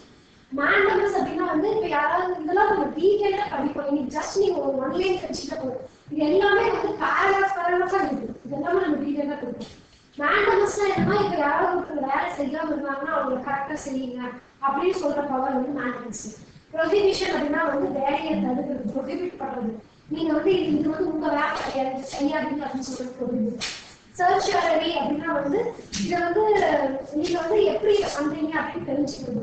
கோவாரண்டா ஆன் வாட் அத்தாரிட்டி நீங்க உட்கார்ந்துருக்க அப்படின்னு சொல்லி தெரிஞ்சுக்கணும். இதெல்லாம் நம்ம வந்து ஃபண்டமெண்டல் ரைட் ஒரு நாள் படிப்போம். அந்த ஃபண்டமெண்டல் ரைட் படிக்கும்போது டீடைலா ஒவ்வொரு ஆர்டிகிள்லையும் படிப்போம். ஸோ அடுத்தது நேஷனல் எமர்ஜென்சி வந்து வந்துச்சுன்னா சஸ்பெண்டட் டியூரிங் நேஷனல் எமர்ஜென்சி வந்து என்ன நடக்கும்னா ஆர்டிகல் 20 and 21 தவிர இந்த ஆர்டிகல்ஸ் எல்லாமே வந்து நேஷனல் எமர்ஜென்சி இப்போ நமக்கு வந்து ரத்து பண்ணிடணும். இப்போ வந்து ஃப்ரீடம் ஆஃப் ஸ்பீச் இருக்கா, ஆர்டிகல் 19 to 22 வந்து freedom of speech, freedom of expression தான் இருக்கு. அதுக்காக இப்போ எமர்ஜென்சி போட்ட டைம்ல போய் எனக்கு தான் வந்து ஃபண்டமெண்டல் ரைட் கொடுத்துருக்கேன் இல்லையா, நான் ஃப்ரீடம் ஆஃப் ஸ்பீச் இருக்கு, நான் போய் வெளியே பேசுறேன் அப்படின்னு சொல்லி மைக் எடுத்து அப்போ போய் பேசிட்டு சொல்லுவாங்க. நீ எப்படி எமர்ஜென்சி போடலாம் அப்படின்னு பேசிட்டீங்கன்னா அரசு கூட்டிட்டு போயிடும். ஏன்னா அப்போ உங்களுக்கு வந்து அந்த ஃபண்டமெண்டல் ரைட் கிடையாது, அப்போ அதை வந்து சஸ்பெண்ட் ஆகும். இதுவே ஆர்டிகல் 20 and 21 வந்து சஸ்பெண்ட் ஆகாது. 20 வந்து என்னன்னா காவல் காரியம் எதுக்கு அரசு பண்ணுறோமே சொல்லாம அரசு பண்ணுறது. அப்புறம் 21 வந்து அதிகார கணக்கு கொடுக்குறது. இந்த மாதிரியான எமர்ஜென்சி டைம்லையும் பண்ண முடியாது. அதுக்காக அந்த மாதிரிலாம் செய்ய முடியாது. அதே டைம்ல உங்களுக்கு வந்து equality of opportunity, freedom of speech, freedom of எக்ஸ்பிரஷன்னா ஊருக்குள்ள எமர்ஜென்சி கொடுக்கும்போது அது உங்களுக்கு தர முடியும். ஸோ அதுக்கு சொல்லுவாங்க. ஸோ ஃபண்டமெண்டல் ரைட்டை பற்றி கான்ஸ்டியூஷன்ல இதெல்லாம் எழுதிருக்காங்க. ஸோ டியூட்டிஸ் பத்தி பார்க்க போறோம். ரைட்ஸுக்கும் டியூட்டிஸ்க்கும் வித்தியாசம் என்ன? ரைட்ஸ் அப்படிங்கிறது வந்து இப்போ அப்படி நான் சொன்ன மாதிரி நாடு வந்து நம்மளுக்கு கொடுக்குறது, பீப்புளுக்கு கொடுக்குறது வந்து ரைட்டு. இதே டியூட்டி அப்படின்னா வந்து இது வந்து ஒரு பேசிக் டியூட்டி, ரெஸ்பான்சிபிலிட்டி, நம்மளுக்கு இருக்கிற ரெஸ்பான்சிபிலிட்டி, நம்ம நாட்டுக்கு என்ன கொடுக்குறோம் அப்படின்னா ஃபண்டமெண்டல் டியூட்டி. ஸோ இந்த ஃபண்டமெண்டல் டியூட்டி வந்து 42nd கான்ஸ்டிடியூஷன் அமெண்ட்மெண்ட் ஆக்ட்ல தான் வந்து ஆக்ட் பண்ணியிருக்காங்க. எந்த வருஷம் வந்து இந்த 42nd கான்ஸ்டிடியூஷன் அமெண்ட்மெண்ட் ஆக்ட் வந்துச்சுன்னா 1976ல வந்துச்சு. டியூரிங் இந்திரா காந்தி பீரியட் அப்போ வந்துச்சு. இது யார் ரெக்கமெண்ட் பண்ணி வந்ததுன்னா ஸ்வரன் சிங் கமிட்டி சொல்லி வருது. ஸ்வரன் சிங் ஒரு கமிட்டி போட்டிருப்பாங்க. அவங்க ரெக்கமெண்டேஷன்ல வந்ததுன்னா இந்த ஃபண்டமெண்டல் டியூட்டி அப்படிங்கிறது. ஸோ ஆக்சுவலி முதல்ல இந்த ஃபண்டமெண்டல் டியூட்டி உள்ள வந்திருக்கும் போது 10 டியூட்டிஸ் தான் இருக்கும், 10 டியூட்டி தான் வச்சிருப்பாங்க. அப்புறம் லேட்டரானா இந்த 86th கான்ஸ்டிடியூஷனல் அமெண்ட்மெண்ட்ல வந்து 11th டியூட்டி வந்து ரொம்ப லேட்டரா வந்து 2002ல 86th கான்ஸ்டிடியூஷனல் அமெண்ட்மெண்ட் ஆட் பண்ணுவாங்க. அதுதான் வந்து 11th டியூட்டி. 11th டியூட்டி வந்து என்னன்னா நேஷனல் ஃபிளாக், நேஷனல் ஆந்தம்க்குலாம் வந்து மரியாதை, ரெஸ்பெக்ட் கொடுக்குறது, அது மாதிரி ஒரு டியூட்டி. ஸோ அதை வந்து எங்க ஸ்பெசிஃபை ஃபண்டமெண்டல் டியூட்டினாலே என்ன பார்ட் 4A.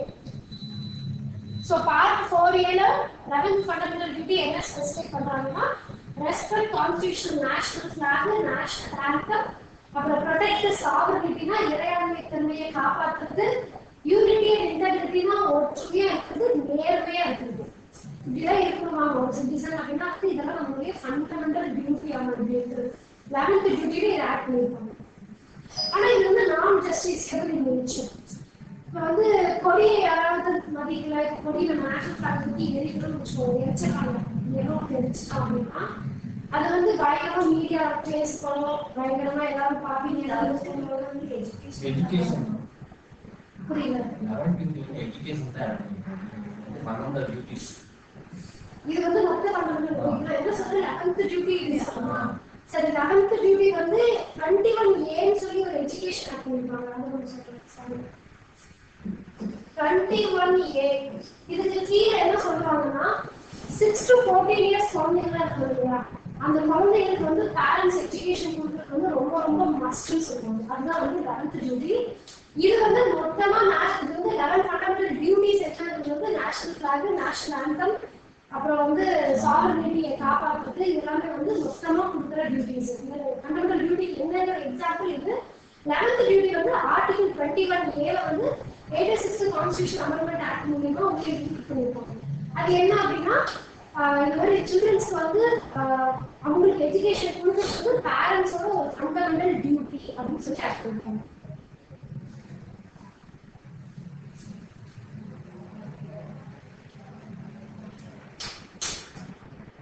ஸ்லைட் சுத்தமா பார்க்கவே இல்லை. சானிடரி ஃபீச்சர்ஸ் போயிட்டு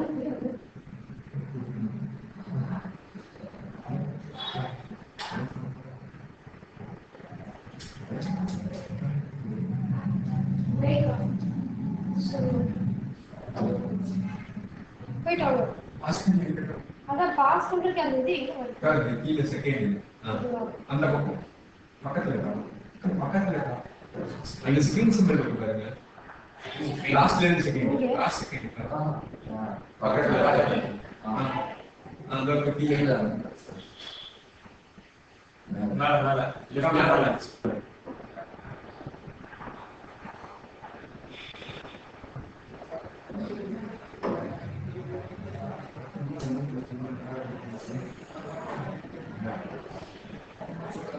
இதெல்லாம் வந்து ஃபண்டமெண்டல் டியூட்டிஸ் மைண்ட் மேப்னு சொல்லுவாங்க. மைண்ட் மேப்னா எந்தெந்த டாபிக் வந்து மைண்ட் மேப் முடிச்சுட்டா மார்க் பண்ண முடியும். சும்மா நெட்ல கிடைச்சிருது. ஃபண்டமெண்டல் டியூட்டிஸ்க்கு வந்து இங்க வந்து 5 டியூட்டிஸ் இருக்கு.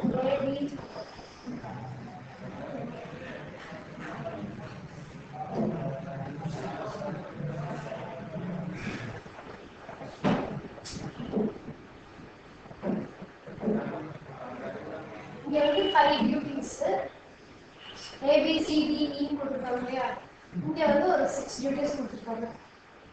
FGHIJK அப்படின்னு சொல்லி இவங்க சொன்னாங்க 86th அமெண்ட்மெண்ட் 2002 படி 11th டியூட்டி வந்து 6 to 14 இயர்ஸ் வந்து ஆப்பர்ச்சுனிட்டி ஆஃப் எஜுகேஷன், பேரண்ட் இல்லைன்னா கார்டியன் கண்டிப்பா வந்து இவங்க ப்ரொவைட் பண்ணணும் அப்படிங்கிறது தான் வந்து 11th டியூட்டி.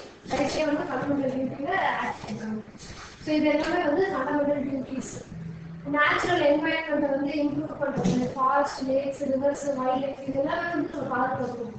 இப்போ ஃபாரஸ்ட் எல்லாம் போனாங்க என்ன பண்ணுறாங்க, வைல்ட் லைஃப் எல்லாம் வந்து கொள்றாங்க, மான கொள்றது இது எல்லாமே வந்து பண்ணக்கூடாதுன்னு சொல்லிட்டு தான் இருக்காங்க. இதெல்லாம் நம்ம செய்யக்கூடாதுங்கிறது ஃபண்டமெண்டல் டியூட்டியும் சொல்லியிருக்காங்க. இதெல்லாம் பாதுகாக்கிறது நம்ம வேலை. வெளியே போனோம்னா வெளியே குப்பை போடாது ஸ்வச் பாரத் பண்ணி கொடுக்குறது இது எல்லாமே வந்து நம்மளுடைய ஃபண்டமெண்டல் டியூட்டி அப்படின்னு சொல்லி சொல்றாங்க.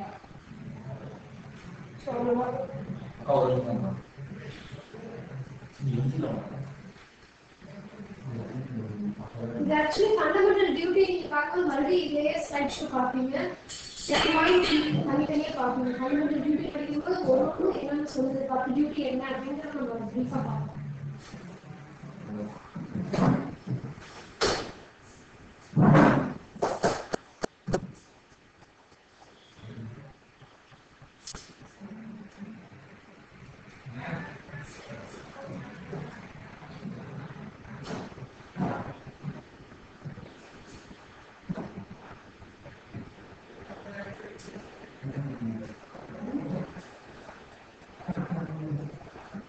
ஃபண்டமெண்டல் டியூட்டி படிக்கும்போது இந்த டாபிக் எனக்கு வேண்டாம்.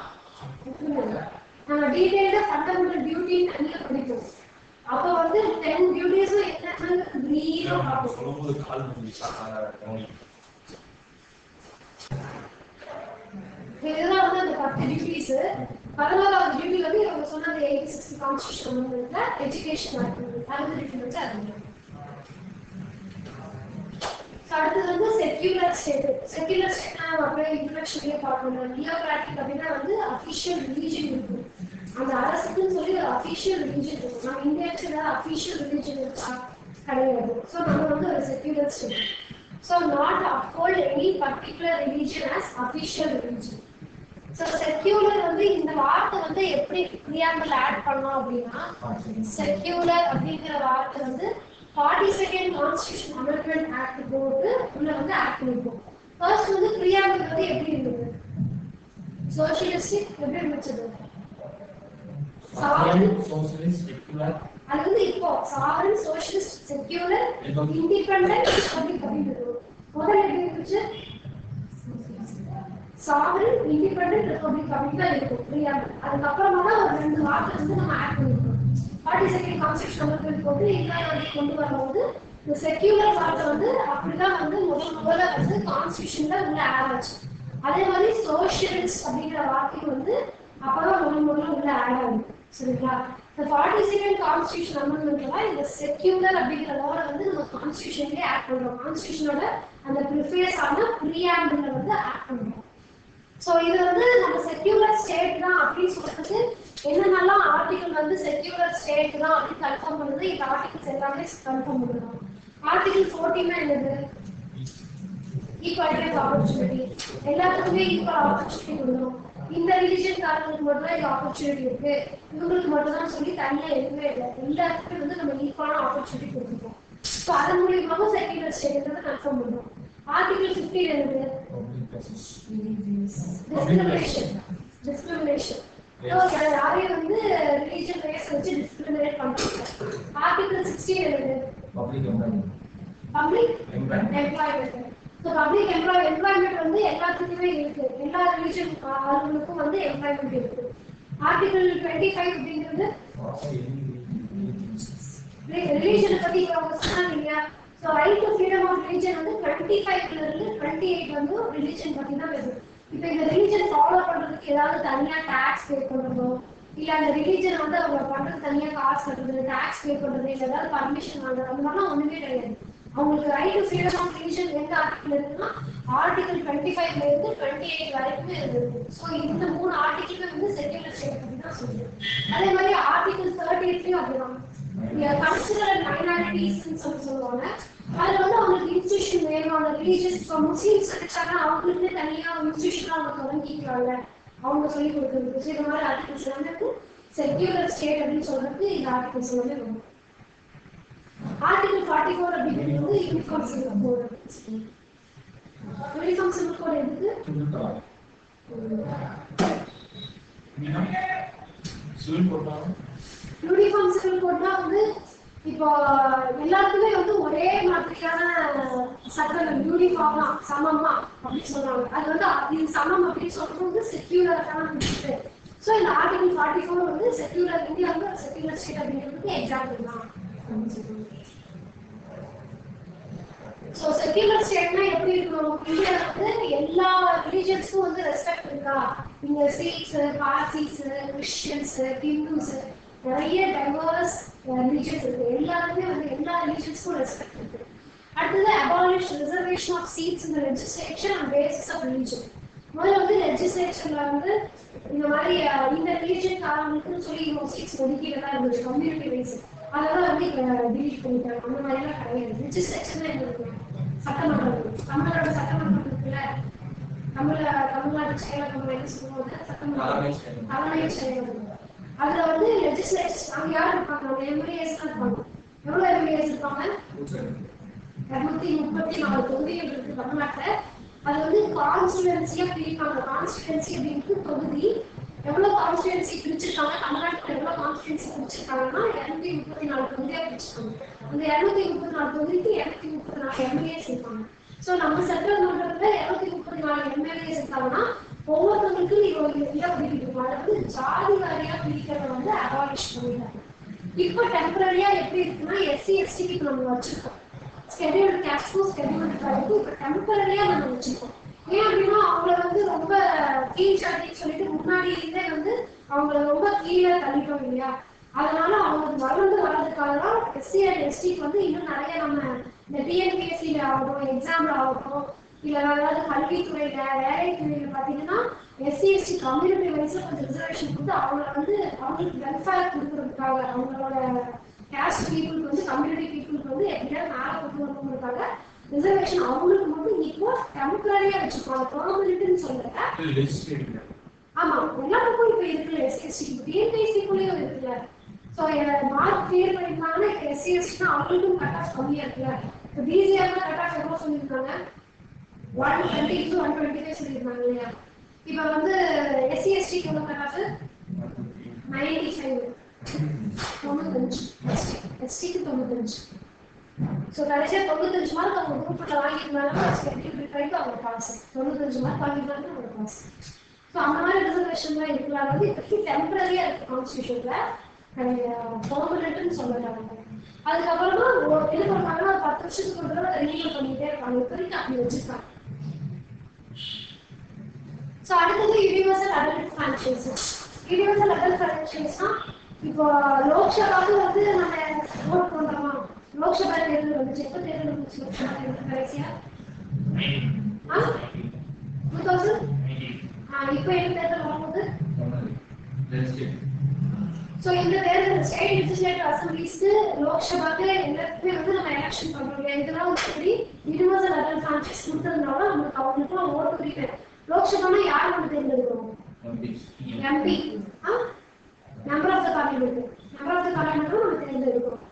மெம்பர் ஆஃப் த பார்லிமெண்ட் எவ்வளவு பேர் போறாங்க தமிழ்நாட்டுல இருந்து? 39. So citizens above 18 வந்து has right to vote. எத்தனை 18 வயசுக்கு மேல இருக்கிற எல்லாத்துக்குமே வந்து ஓட்டு உரிமை இருக்கு. இது வந்து எப்படி வந்துச்சு அப்படின்னா 61st கான்ஸ்டிடியூஷனல் அமெண்ட்மெண்ட் ஒன்று போட்டாங்க. எப்போனா 1988ல போட்டாங்க. அதன்படி அதுக்கு முன்னாடி வரைக்கும் எப்படி இருக்குன்னா 21 வயசு கம்ப்ளீட் ஆனவங்க வந்து ஓட் போட்டுட்டு இருந்தாங்க. இந்த 61st கான்ஸ்டிடியூஷனல் அமெண்ட்மெண்ட் ஆக்ட் 1988 போட்டதுக்கு அப்புறம் 1989ல இருந்து இந்த வருஷத்துல இருந்து 1989ல இருந்து ஓட்டிங் ஏஜ் வந்து 21 வயசுல இருந்து 18 வயசா வந்து கம்மி ஆயிடுச்சு. ஸோ இது வந்து இம்பார்ட்டன்ட் கிரைட்டீரியா. ஸ்டேட் எக்ஸாம்ல வந்து நிறைய டைம் ரிப்பீட் பண்ணுவாங்க. இந்த 61st கான்ஸ்டிடியூஷன் அமெண்ட்மெண்ட் வந்து எப்படி கேட்பாங்கன்னா ஓட்டிங் ஏஜ் ரெடியூஸ் பண்ண அமெண்ட்மெண்ட் என்ன அப்படின்னு கேட்பாங்க. 61st கான்ஸ்டிடியூஷன் அமெண்ட்மெண்ட் ஆக்ட் அப்படின்னா 61st கான்ஸ்டிடியூஷன் அமெண்ட்மெண்ட் ஆக்ட் கொடுத்து கீழே ஸ்டேட்மெண்டா கொடுத்துருப்பாங்க. இந்த அமெண்ட்மெண்ட்ல என்ன நடந்துச்சு அப்படிங்கிற மாதிரி கொடுத்துருப்பாங்க. ஸோ அப்போ வந்து யூனிவர்சல் அடல்ட் ஃப்ரான்ச்சைஸ் கொடுத்தது வந்து எப்படின்னா கான்ஸ்டிடியூஷன் அவங்க பண்ணது வந்து ரொம்ப பெரிய போல்ட் எக்ஸ்பெரிமெண்ட் சொல்றாங்க. ரொம்ப bold experiment and highly remarkable. ஏன்னா அந்த டைம்ல நிறைய பாப்புலேஷன் இருந்துச்சு. 1980s வந்து இந்தியாவுக்குள்ள நிறைய ஹை பாப்புலேஷன் இருந்துச்சு. அதுக்கப்புறம் பாவர்ட்டி எல்லாமே நிறைய இன்இக்வாலிட்டிஸ் உள்ள இருந்தது. நிறைய பாவர்ட்டியில இருந்தாங்க. நிறைய பேருக்கு காசு இருந்தது, காசு இல்லாதவங்க, படிச்சவங்க, இல்லிட்ரேட், படிக்காதவங்க அப்படின்னு சொல்லி நிறைய மக்களுக்குள்ளேயே இல்லிட்ரேட் பீப்புள்ஸ் இருந்தாங்க.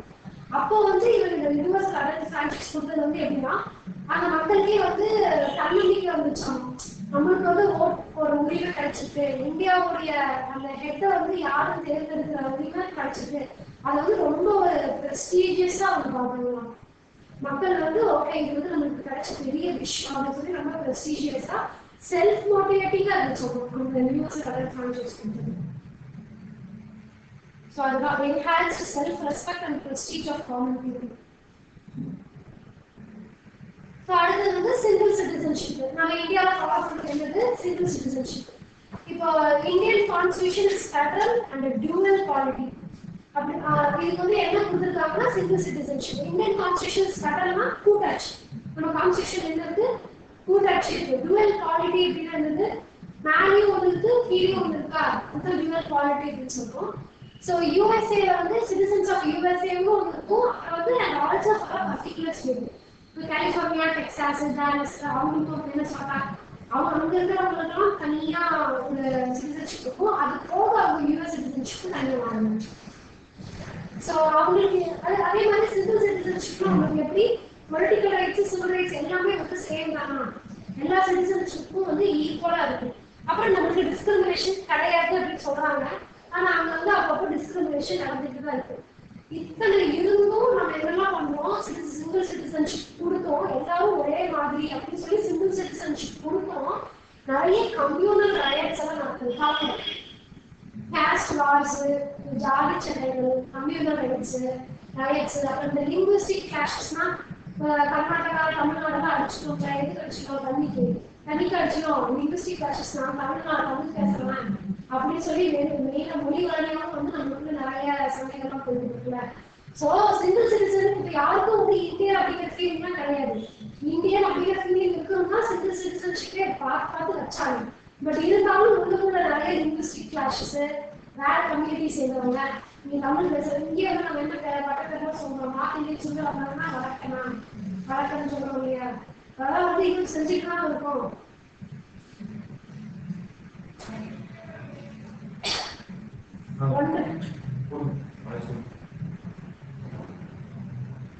Witnessing some communal riots, caste wars, and linguistic clashes.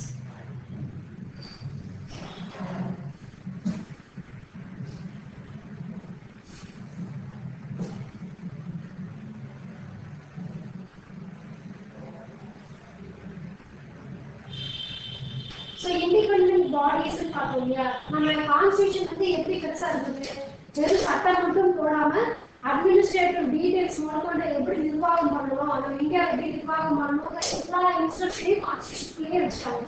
இவ்வளோ பல்கியா இருந்ததுனால நம்மளுக்கு நிறைய ஹெல்ப் தேவைப்படுச்சு, நிறைய கைகள் அரசு நிறைய ஹெல்ப் தேவைப்படுச்சு. அந்த மாதிரி வந்து இண்டிபெண்டன்ட் பாடிஸ் தான் எப்போதும் பார்த்தீங்கன்னா இந்த எலெக்ஷன் கமிஷன், அப்புறம் வந்து comptroller and auditor general of India, அடுத்தது union public service commission, state public service commission. இந்த எலெக்ஷன் கமிஷன் அவங்களோட இந்த கமிஷனோட வேலை என்னன்னா நம்ம இந்தியாவில் நடக்கிற தேர்தல் வேலைகள், தேர்தல் இதை பத்தி அவங்க தான் வந்து தனியாக வந்து தேர்தல் பிரச்சாரத்துக்கு வந்து ரூல்ஸ் போடுறது, எல்லா வேலையும் வந்து இவங்க பார்த்துக்கணும். நம்ம வேற நம்மளோட எக்ஸிக்யூட்டிவ்ஸும் லெஜிஸ்லேட்டிவ் இதெல்லாம் தலையிடவே வேண்டியது, இது எல்லா வேலையும் அவங்களே பார்த்துக்கோங்க. Comptroller and auditor general of India தான் வந்து நம்ம இந்தியாவுடைய வரவு செலவு கணக்கெல்லாம் வந்து இந்த சிஹெச்சி பார்த்துட்டாரு. இவர் வந்து கான்கண்ட்ரோலர் ஆடிட்டர் ஜெனரல் சொல்லி ஒருத்தர் இருப்பாரு, அவர் வந்து அதை பார்த்துட்டாரு. அடுத்தது யூனியன் பப்ளிக் சர்வீஸ். ஆக்சுவலி இந்த கான்ட்ரோலர் அப்படின்னா வந்து என்னன்னா கண்ட்ரோல் அப்படின்னு சொல்லுவாங்க. கான்ட்ரோலர் அப்படின்னா வந்து கண்ட்ரோல். இது வந்து நம்ம கண்ட்ரோல் ஆக்சுவலா பண்ண முடியாது, அவர் சும்மா வரவு செலவை மட்டும்தான் பார்த்துப்பாரு. கான்ட்ரோலர்னா வந்து செலவுகளை கட்டுப்படுத்துற உரிமை எல்லாமே அவருக்கு இருக்கும். ஆனா நம்ம வந்து நம்ம சிஏஜி அதெல்லாம் கொடுத்து வைக்கல, அவர் என்னெல்லாம் செலவாயிருக்கு, என்னெல்லாம் வரவாயிருக்கு அப்படின்னு செக் பண்ணி தான் பண்ண. ஆடிட்டிங் வேலை மட்டும்தான் அவர் பார்க்கறாரு. இந்த ஆடிட்டிங் வேலை மட்டும்தான் அவர் பார்க்கணும். கான்ட்ரோலர் வேலையை நம்ம பார்க்கல, பேருக்கு தான் கான்ட்ரோலர் அண்ட் ஆடிட்டர் ஜெனரல் ஆஃப் இந்தியான்னு சொல்லியிருக்காங்க. இதோட ஆர்டிகல் வந்து இதோட ஆர்டிகல் தெரியும் உங்களுக்கு, வேற படிச்சிட்டீங்களா? சிஏஜி தான் ஆர்டிகல் 140 வருவாங்க. 140 148 எக்ஸாக்ட்டா. யூனியன் பப்ளிக் சர்வீஸ் கமிஷன் வந்து என்ன பண்ணுவாங்கன்னா யூனியன் பப்ளிக் சர்வீஸ்ல அந்த IAS IPS எக்ஸாம்ஸ்லாம் வந்து கண்டக்ட் பண்ணுவாங்க. அவங்க தான் கண்டக்ட் பண்றாங்க. அதுக்கப்புறம் பிரசிடென்ட் ஏதாவது தேவைன்னா ஐடியாஸ் கொடுக்குறது. ஸ்டேட் பப்ளிக் சர்வீஸ் கமிஷன்னா அவங்க வந்து இந்த TNPSC போர்டு வந்து அவங்க நம்ம இப்போ குரூப் நடத்துறதுல வந்து இந்த ஸ்டேட் பப்ளிக் சர்வீஸ் கமிஷன். அப்புறம் கவர்னர்ஸ்க்கு ஏதாவது ஐடியாஸ் தேவைப்பட்டாலும் அதை நம்ம ஷேர் பண்ணுறது தனியாக போர்டு. எக்ஸாம் கண்டக்ட் பண்ணுறது மட்டும் இல்லாமல் மற்றதுதான். எமர்ஜென்சி ப்ரொவிஷன்ஸ் வந்து என்னன்னா எனேபிள் பிரசிடென்ட் என்ன எனேபிள் பண்ணுவாங்க அப்படின்னா ஏதாவது ஒரு எமர்ஜென்சி நடக்குது, இந்தியாவில் ஏதாவது எமர்ஜென்சி நடக்குது அப்படின்னா பிரசிடென்ட் தான் வந்து ஃபுல் அத்தாரிட்டி இருக்கும்.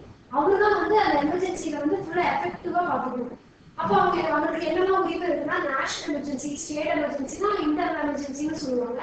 ஸ்டேட் எமர்ஜென்சினா ஸ்டேட்டுக்குள்ள ஒரு ஸ்டேட்டுக்குள்ள மட்டும் போடுறது. இப்போ வந்து ஸ்டேட் எமர்ஜென்சி எங்க போட்டாங்க ரீசெண்டா? ஜம்மு அண்ட் காஷ்மீர்ல போட்டாங்க. முடிச்சு போட்டு ஸ்டேட் எமர்ஜென்சி போட்டதால அந்த ஆர்டிகல் 370 இருந்துச்சு. அதை கேன்சல் பண்ணிட்டு ஜம்மு அண்ட் லடாக் வந்து யூனியன் டெரிட்டரியா மாற்றி விட்டு அந்த எமர்ஜென்சி போட்டு அவங்க செஞ்சாங்க. ஸ்டேட் எமர்ஜென்சி போட்டு தான் செஞ்சாங்க. அந்த ஸ்டேட் எமர்ஜென்சி கூட ஏதாவது தெரிஞ்சுட்டாங்க தெரியாது. வந்து இன்டர்னல் எமர்ஜென்சி வந்து அப்படி இருக்காது. நேஷனல் எமர்ஜென்சிங்கிறது வந்து இந்தியா முழுக்க போகுது. ஸோ நேஷனல் எமர்ஜென்சியோட ஆர்டிகல் வந்து ஆர்டிகல் 352. ஸ்டேட் எமர்ஜென்சியோட ஆர்டிகல் வந்து 356. ஆக்சுவலி இந்த 365 மூலியமாவும் இன்டர்னல் எமர்ஜென்சி போடலாம். அந்த எமர்ஜென்சி நம்ம பார்க்கும்போது ஃபுல் டீட்டெயிலாக பார்ப்போம். ஆனா இப்போ வந்து வெறும்னே ஸ்டேட் எமர்ஜென்சினா நீங்க கண்டிப்பா ஞாபகம் வச்சுக்க வேண்டிய ஆர்டிகல் வந்து இந்த 356 மட்டும்தான். 365 இப்போதைக்கு வேண்டாம். ரெண்டுக்கு தான் ஸ்டேட் எமர்ஜென்சி போடுவோம். ஒன்று 356 மூலியமா 365 மூலியமா நம்ம படிப்போம். அது படிக்கும்போது டீட்டெயிலாக பார்ப்போம்.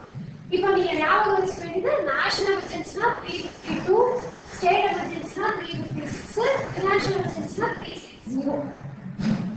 ஸோ இப்போ வந்து இந்த 3 எமர்ஜென்சி போட்டா என்ன ஆகும்? சென்ட்ரல் கவர்மெண்ட் தான் வந்து முழுக்க பவர்ஃபுல் ஆயிடும். அப்புறம் எடப்பாடி இவங்களுக்குலாம் வந்து வேலையே கிடையாது.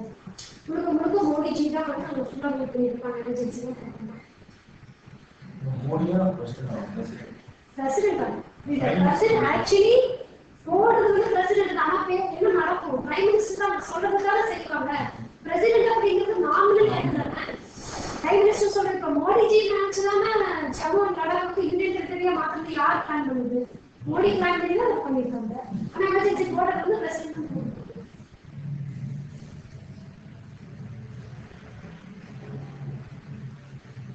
ஸோ அடுத்ததான் இந்த 3-tier கவர்மெண்ட். இந்த 3-tier கவர்மெண்ட் ஸ்ட்ரக்சர் வந்து நமக்கு மட்டும்தான் இருக்கு. இந்தியாவிலே ஸ்பெஷலாக இருக்குது. இது வந்து 73rd கான்ஸ்டியூஷன் அமெண்ட்மெண்ட் ஆக்ட் 1992ல போட்டிருக்காங்க. இது வந்து எதுக்குன்னா அதான் ஃபர்ஸ்ட் வந்து இப்போ சென்ட்ரல் ஸ்டேட் மட்டும் இல்லாம தனியா லோக்கல் பாடிஸ்க்கும் நம்ம பவர் கொடுக்கணும். அப்பதான் வந்து இது வந்து ஆக்சுவலி ரூரல் அப்படின்னாலே வந்து நம்ம கண்டிப்பா ஞாபகம் இருக்கணும். அவர் தான் வந்து ரூரலுக்கு அதிகமாக பவர் கொடுக்கணும்னு ஆசைப்பட்டது. அது யாருன்னா மகாத்மா காந்தி. இப்போ ரூரல் ரிலேட்டடா வந்து ஏதாவது கொஸ்டின் கேட்கலாம்னு வச்சுக்கோங்க. இதுல ஏதாவது ஒரு ஸ்டேட்மெண்ட் கொடுத்து ரூரல் டெவலப்மெண்ட் பத்தி இந்த ஸ்டேட்மெண்ட் கொடுத்து இது யார் கொடுத்தாங்கன்னு கேட்டு அதை ஆப்ஷன் மகாத்மா காந்தி இருந்திருந்தா கண்டிப்பா மகாத்மா காந்தி இந்த கண்ணை வந்து கிளிக் பண்ணுவோம். ஏன்னா அவர் தான் வந்து ஃபர்ஸ்ட் வந்து ரூரல் பாடிஸ்க்கு ரூரல் டெவலப்மெண்ட்டுக்கும் நம்ம இடம் கொடுக்கணும், அவங்களுக்கு பவர் கொடுக்கணும். அப்பதான் வந்து அந்த அடித்தட்ட மக்களுக்கு போய் பவரை சேர்ந்தாதான் இந்தியா வந்து ஃபுல்லா டெவலப் ஆகும்னு சொன்னது வந்து மகாத்மா காந்தி தான். ஸோ அவரெல்லாம் சொன்னதுக்கு அப்புறம் தான் இவங்க யோசிக்கிறாங்க, ஓகே சென்ட்ரல் அண்ட் ஸ்டேட்டுக்கு மட்டும் பவர் வேண்டாம், அதுக்கு கீழே இன்னொரு பாடி இருந்ததுன்னா இன்னும் நம்ம மக்கள்கிட்ட போய் ரீச் ஆகிறதுக்கு இன்னும் ரொம்ப ஈஸியா இருக்குன்னு யோசிச்சுதான் இதை வந்து அமர்ந்து வச்சு இந்த 73rd and 74th. 73rd எதுக்கு வந்ததுன்னா பஞ்சாயத்து ரூரல் லோக்கல் கவர்மெண்ட் வந்து பவர் கிடைச்சது. அது எந்த பார்க்ல ஆட் பண்ணாங்கன்னா நியூ பார்க் ஒன்று போட்டாங்க. பார்க் 9 போட்டு ஸ்கெடியூல் 11ல அதை ஆட் பண்ணாங்க. 74th கான்ஸ்டியூஷன் அமெண்ட்மெண்ட் ஆக்ட் வந்து அர்பன் லோக்கல் பாடிஸ்க்கு போட்டிருப்பாங்க. அதாவது சிட்டி மாதிரி இடத்துக்கு ரூரல் இல்லாம அதாவது வில்லேஜ் மாதிரி இல்லாம அர்பன் இடத்துக்கு வந்து போட்டிருப்பாங்க. இந்த முனிசிபாலிட்டில வந்து 74th கான்ஸ்டியூஷன் அமெண்ட்மெண்ட் ஆக்ட் மூலியமா வந்தாங்க. ஸோ முனிசிபாலிட்டிஸ் அர்பன் லோக்கல் கவர்மெண்ட்டுக்கு பவர் கிடைச்சது. இதோட பார்ட் என்னன்னா பார்ட் 9A அண்ட் ஸ்கெடியூல் வந்து 12. இந்த constitution amendment 11th schedule add பண்ணிருப்பாங்க. 74th கான்ஸ்டியூஷன் அமெண்ட்மெண்ட் 12th ஸ்கெடியூல்ல ஆட் பண்ணிருப்பாங்க. ஸோ முதல்ல கான்ஸ்டியூஷன் போடும்போது எவ்வளவு இருந்துச்சுன்னா 8 ஸ்கெடியூல் தான் இருந்துச்சு. அதுக்கப்புறம் நம்ம 4 ஸ்கெடியூல் ஆட் பண்ணிருக்கோம். நாங்கள் வந்து இடையில கூட ஒரு அமெண்ட்மெண்ட்டை கூட ரத்து பண்ணிருக்கோம். 7th அமெண்ட்மெண்ட் கூட ஒரு தடவை ரத்து பண்ணிருக்கோம். ஒரு 4 பார்ட் வந்து ஆட் பண்ணிருப்போம். எக்ஸ்ட்ரா பண்ணி ஒரு 4 ஸ்கெடியூல் ஆட் பண்ணிருப்போம். இதெல்லாம் டீடைலா பார்ட்ஸ் தனியா ஸ்கெடியூல்ஸ் தனியா இன்னும் ஒவ்வொரு டாபிக் வைஸ் நம்ம பார்ப்போம். இந்த ஃபண்டமெண்டல் ரைட் ஃபண்டமெண்டல் டியூட்டிஸ்லாம் வந்து ஜஸ்ட் ஒரு 3 ஹவர்ஸ்லயே வந்து 3 ஒட்டுக்கா முடிச்சிடலாம். இந்த random principles of state policy fundamental right fundamental duty மட்டும் தனித்தனியா ஒரு நாள் நம்ம பார்க்கணும். இதுக்கப்புறம் ஆக்சுவலி இந்த சாரலிங் ஃபீச்சர்ஸ் முடிச்சதுக்கு அப்புறம் நம்ம என்ன பார்ப்போம்னா பிரியாம்பிள் பத்தி பார்ப்போம். பிரியாம்பிள் பார்த்து யூனியன் டெரிட்டரிஸ் வரும். அதுக்கப்புறம் அந்த 3 லைனா வரும். Random principles fundamental right fundamental duty 3மே ஒரே கிளாஸ்ல முடிச்சோம். அது பாலிசி இப்ப வரைக்கும் ஒரு மாறி இருக்கும். அப்புறம் இந்த பிரசிடென்ட் கவர்னர் சீஃப் மினிஸ்டர் ரொம்ப கொஞ்சம் ஜாலியா இருக்கும். சீஃப் மினிஸ்டர்னா வந்து என்ன கண்டிஷன்ஸ், யாரெல்லாம் சீஃப் மினிஸ்டர் ஆகலாம், அவங்களோட கிரைட்டீரியா என்ன, கண்டிஷன் வந்து சிட்டிசனா இருக்கணும், 30 வயசு இருக்கணும், எம்எல்ஏனா அவங்களுக்கு 30 வயசு இருக்கணும், லோக்சபால இருக்கணும்னா 25 வயசு இருக்கிறவங்க லோக்சபா தேர்தலில் நிற்கலாம். அது மாதிரிலாம் இருக்கும். கொஞ்சம் இன்ட்ரெஸ்டிங்கா போகும். கரண்ட் அஃபேர்ஸ் வந்து அப்போ கொஞ்சம் நீங்க படிச்சுட்டு வரலாம் இருக்கும். அப்போ கரண்ட் அஃபேர்ஸையும் அதையும் கம்பேர் பண்ணி படிச்சோம்னா நல்லா இருக்கும். அடுத்தது வந்து கோஆபரேட்டிவ் சொசைட்டிஸ். இது வந்து என்ன சொன்னாங்க, கூட்டுறவு சங்கங்கள் தான் கோஆபரேட்டிவ் சொசைட்டி. ஸோ இந்த கோஆபரேட்டிவ் சொசைட்டின்னு சொல்லிட்டு அடுத்தது கான்ஸ்டியூஷன் ஆக்ட் அமெண்ட்மெண்ட் தான் இருக்குன்னா 97th கான்ஸ்டியூஷன் அமெண்ட்மெண்ட் ஆக்ட் 2011 படி பண்ணிருக்காங்க. இந்த அமெண்ட்மெண்ட் வந்து என்ன சொல்லுது, 97th கான்ஸ்டியூஷனல் அமெண்ட்மெண்ட் வந்து என்ன சொல்லுதுன்னா ப்ரொடெக்ஷன் டு கோஆபரேட்டிவ் சொசைட்டி, கூட்டுறவு சங்கங்களுக்கு வந்து பாதுகாப்பு கொடுக்குது, ப்ரொடெக்ஷன் கொடுக்குறாங்க இந்த அமெண்ட்மெண்ட். இதுக்கப்புறம் இது வந்து ஒரு 3 சேஞ்சஸ் வந்து இம்ப்ளிமெண்ட் பண்ணிருக்காங்க. இந்த 97th கான்ஸ்டியூஷன் அமெண்ட்மெண்ட் வந்தது மூலமா ஒரு 3 சேஞ்சஸ் வந்து நடக்குது. என்ன அப்படின்னா ஆர்டிகல் 19 வந்து form cooperative societies a fundamental right. Cooperative society வந்து ஃபார்ம் பண்ணிக்கலாம் அப்படிங்கிறது ஒரு ஃபண்டமெண்டல் ரைட், நமக்கு கிடைச்ச ஃபண்டமெண்டல் ரைட்னு சொல்லி ஆர்டிகல் 19 சொல்லுது. ஸோ ஆர்டிகல் 19 ஆல்ரெடி என்ன ஈக்குவல், அதாவது fundamental right to form, right to speech, right to form association மாதிரி இருக்கு இல்லையா. சோ அந்த அசோசியேஷன் கீழ தான் இந்த கோஆபரேட்டிவ் சொசைட்டியும் வரும்.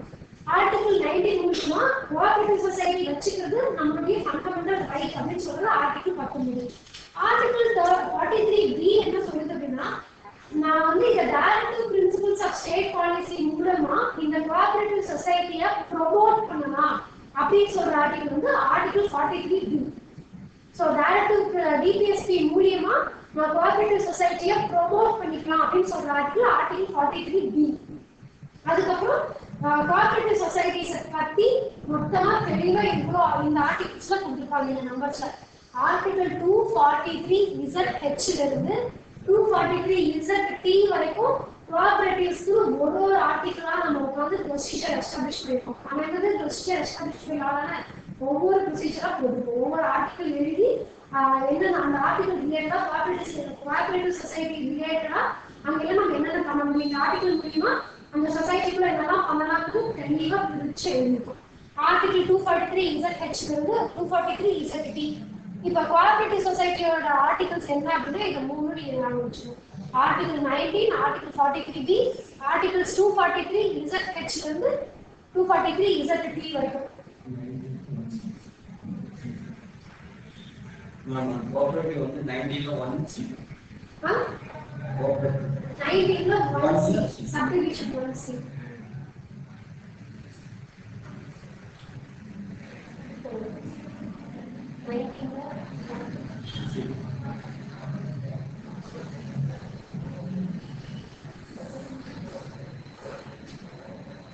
அதே மாதிரி இந்த கோஆபரேட்டிவ் சொசைட்டி வந்து எம்பவர்ஸ் பார்லிமெண்ட்டுக்கும் பவர் கொடுக்குது, ஸ்டேட் லெஜிஸ்லேச்சர் உள்ள நம்ம தமிழ்நாட்டில் இருக்கிற சட்டமன்றத்துக்கும் பவர் கொடுக்குது. எதுக்குன்னா டு மேக் லா.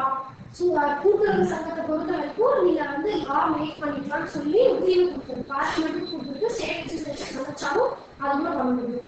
இதை மேபி கேட்டாலும் கேட்கலாம் கொஸ்டின்ஸா. இது எப்படி கேட்பாங்கன்னா, கோஆபரேட்டிவ் சொசைட்டில வந்து உங்களுக்கு ஏதாவது சட்டம் கிரியேட் பண்றதுக்கு நம்ம தமிழ்நாடு சட்டமன்றத்துக்கு ஸ்டேட் லெஜிஸ்லேச்சர்ஸ்லாம் உரிமை இருக்கா அப்படின்னு கேட்டா எஸ், அது வந்து உரிமை இருக்கு.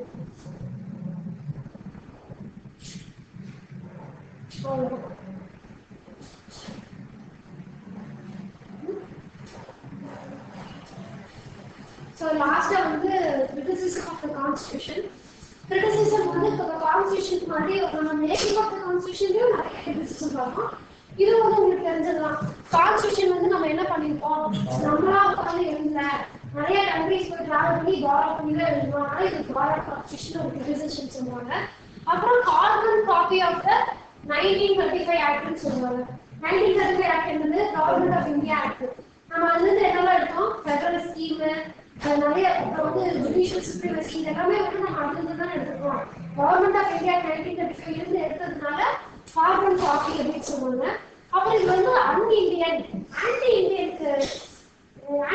ஸ்டேட்மெண்ட் யார் வந்து அது மாதிரி அப்போ யாரும் சொல்லியிருக்காங்க, நம்ம கான்ஸ்டிடியூஷன் அப்படிங்கிறது வந்து ஆன்டி இந்தியன், ஆன்டி இந்தியன். இங்க வந்து ஆன்டி இந்தியன் கான்ஸ்டிடியூஷன் வந்து ஆன்டி இந்தியனுக்கு நீங்க ஃப்ரேம் பண்ணிருக்கீங்க அப்படிங்கிற மாதிரி கான்ஸ்டிடியூஷன் சொல்லியிருப்பாங்க, கருத்து சொல்லியிருப்பாங்க. அடுத்தது அன்காந்தியன் அப்படின்னா காந்தி சொன்ன பிரின்சிபிள்ஸ் எல்லாம் வச்சு நீங்க கான்ஸ்டிடியூஷன் ஃப்ரேம் பண்ணல, இது வந்து அன்காந்தியன். ரெண்டாவது கான்ஸ்டிடியூஷன்ல யாரும் இருக்க மாட்டாங்க, முதல்ல இருந்து கடைசி வரைக்கும் காந்தி இருக்கவே மாட்டாங்க. காந்தி மட்டும் கான்ஸ்டிடியூஷன்ல வரவே மாட்டாங்க. ஜவஹர்லால் நேரு, இவங்க அம்பேத்கர் எல்லாம் உள்ள இருப்பாங்க, சச்சிதானந்த சின்ஹா, இவர் பட்டேல் எல்லாம் உள்ள இருந்திருப்பாங்க. பாப்புலர் லீடர்ஸ் எல்லாமே இருப்பாங்க. ஆனா காந்தி மட்டும் கான்ஸ்டியூட் அசம்பிளில வந்துட்டு இருந்தாங்க. அப்புறம் எலஃபண்டைன் சைஸ் கான்ஸ்டிடியூஷன். கான்ஸ்டிடியூஷன் இவ்வளோ பெருசா இருக்குன்னு சொல்லி அவங்க ரிசர்ச் பண்ணிருப்பாங்க, இப்படியே கான்ஸ்டிடியூஷன் எழுதுவாங்க. அப்புறம் paradise of the lawyers. So இந்த லா படிச்சவங்க நினைச்சது எந்த வேணாலும் கான்ஸ்டிடியூஷன் பண்ண முடிஞ்சது, இது லாயர்ஸ்க்கு ஒரு பாரடைஸா இருக்குன்னு சொல்லி கிரிட்டிசிசம் சொல்லுவாங்க.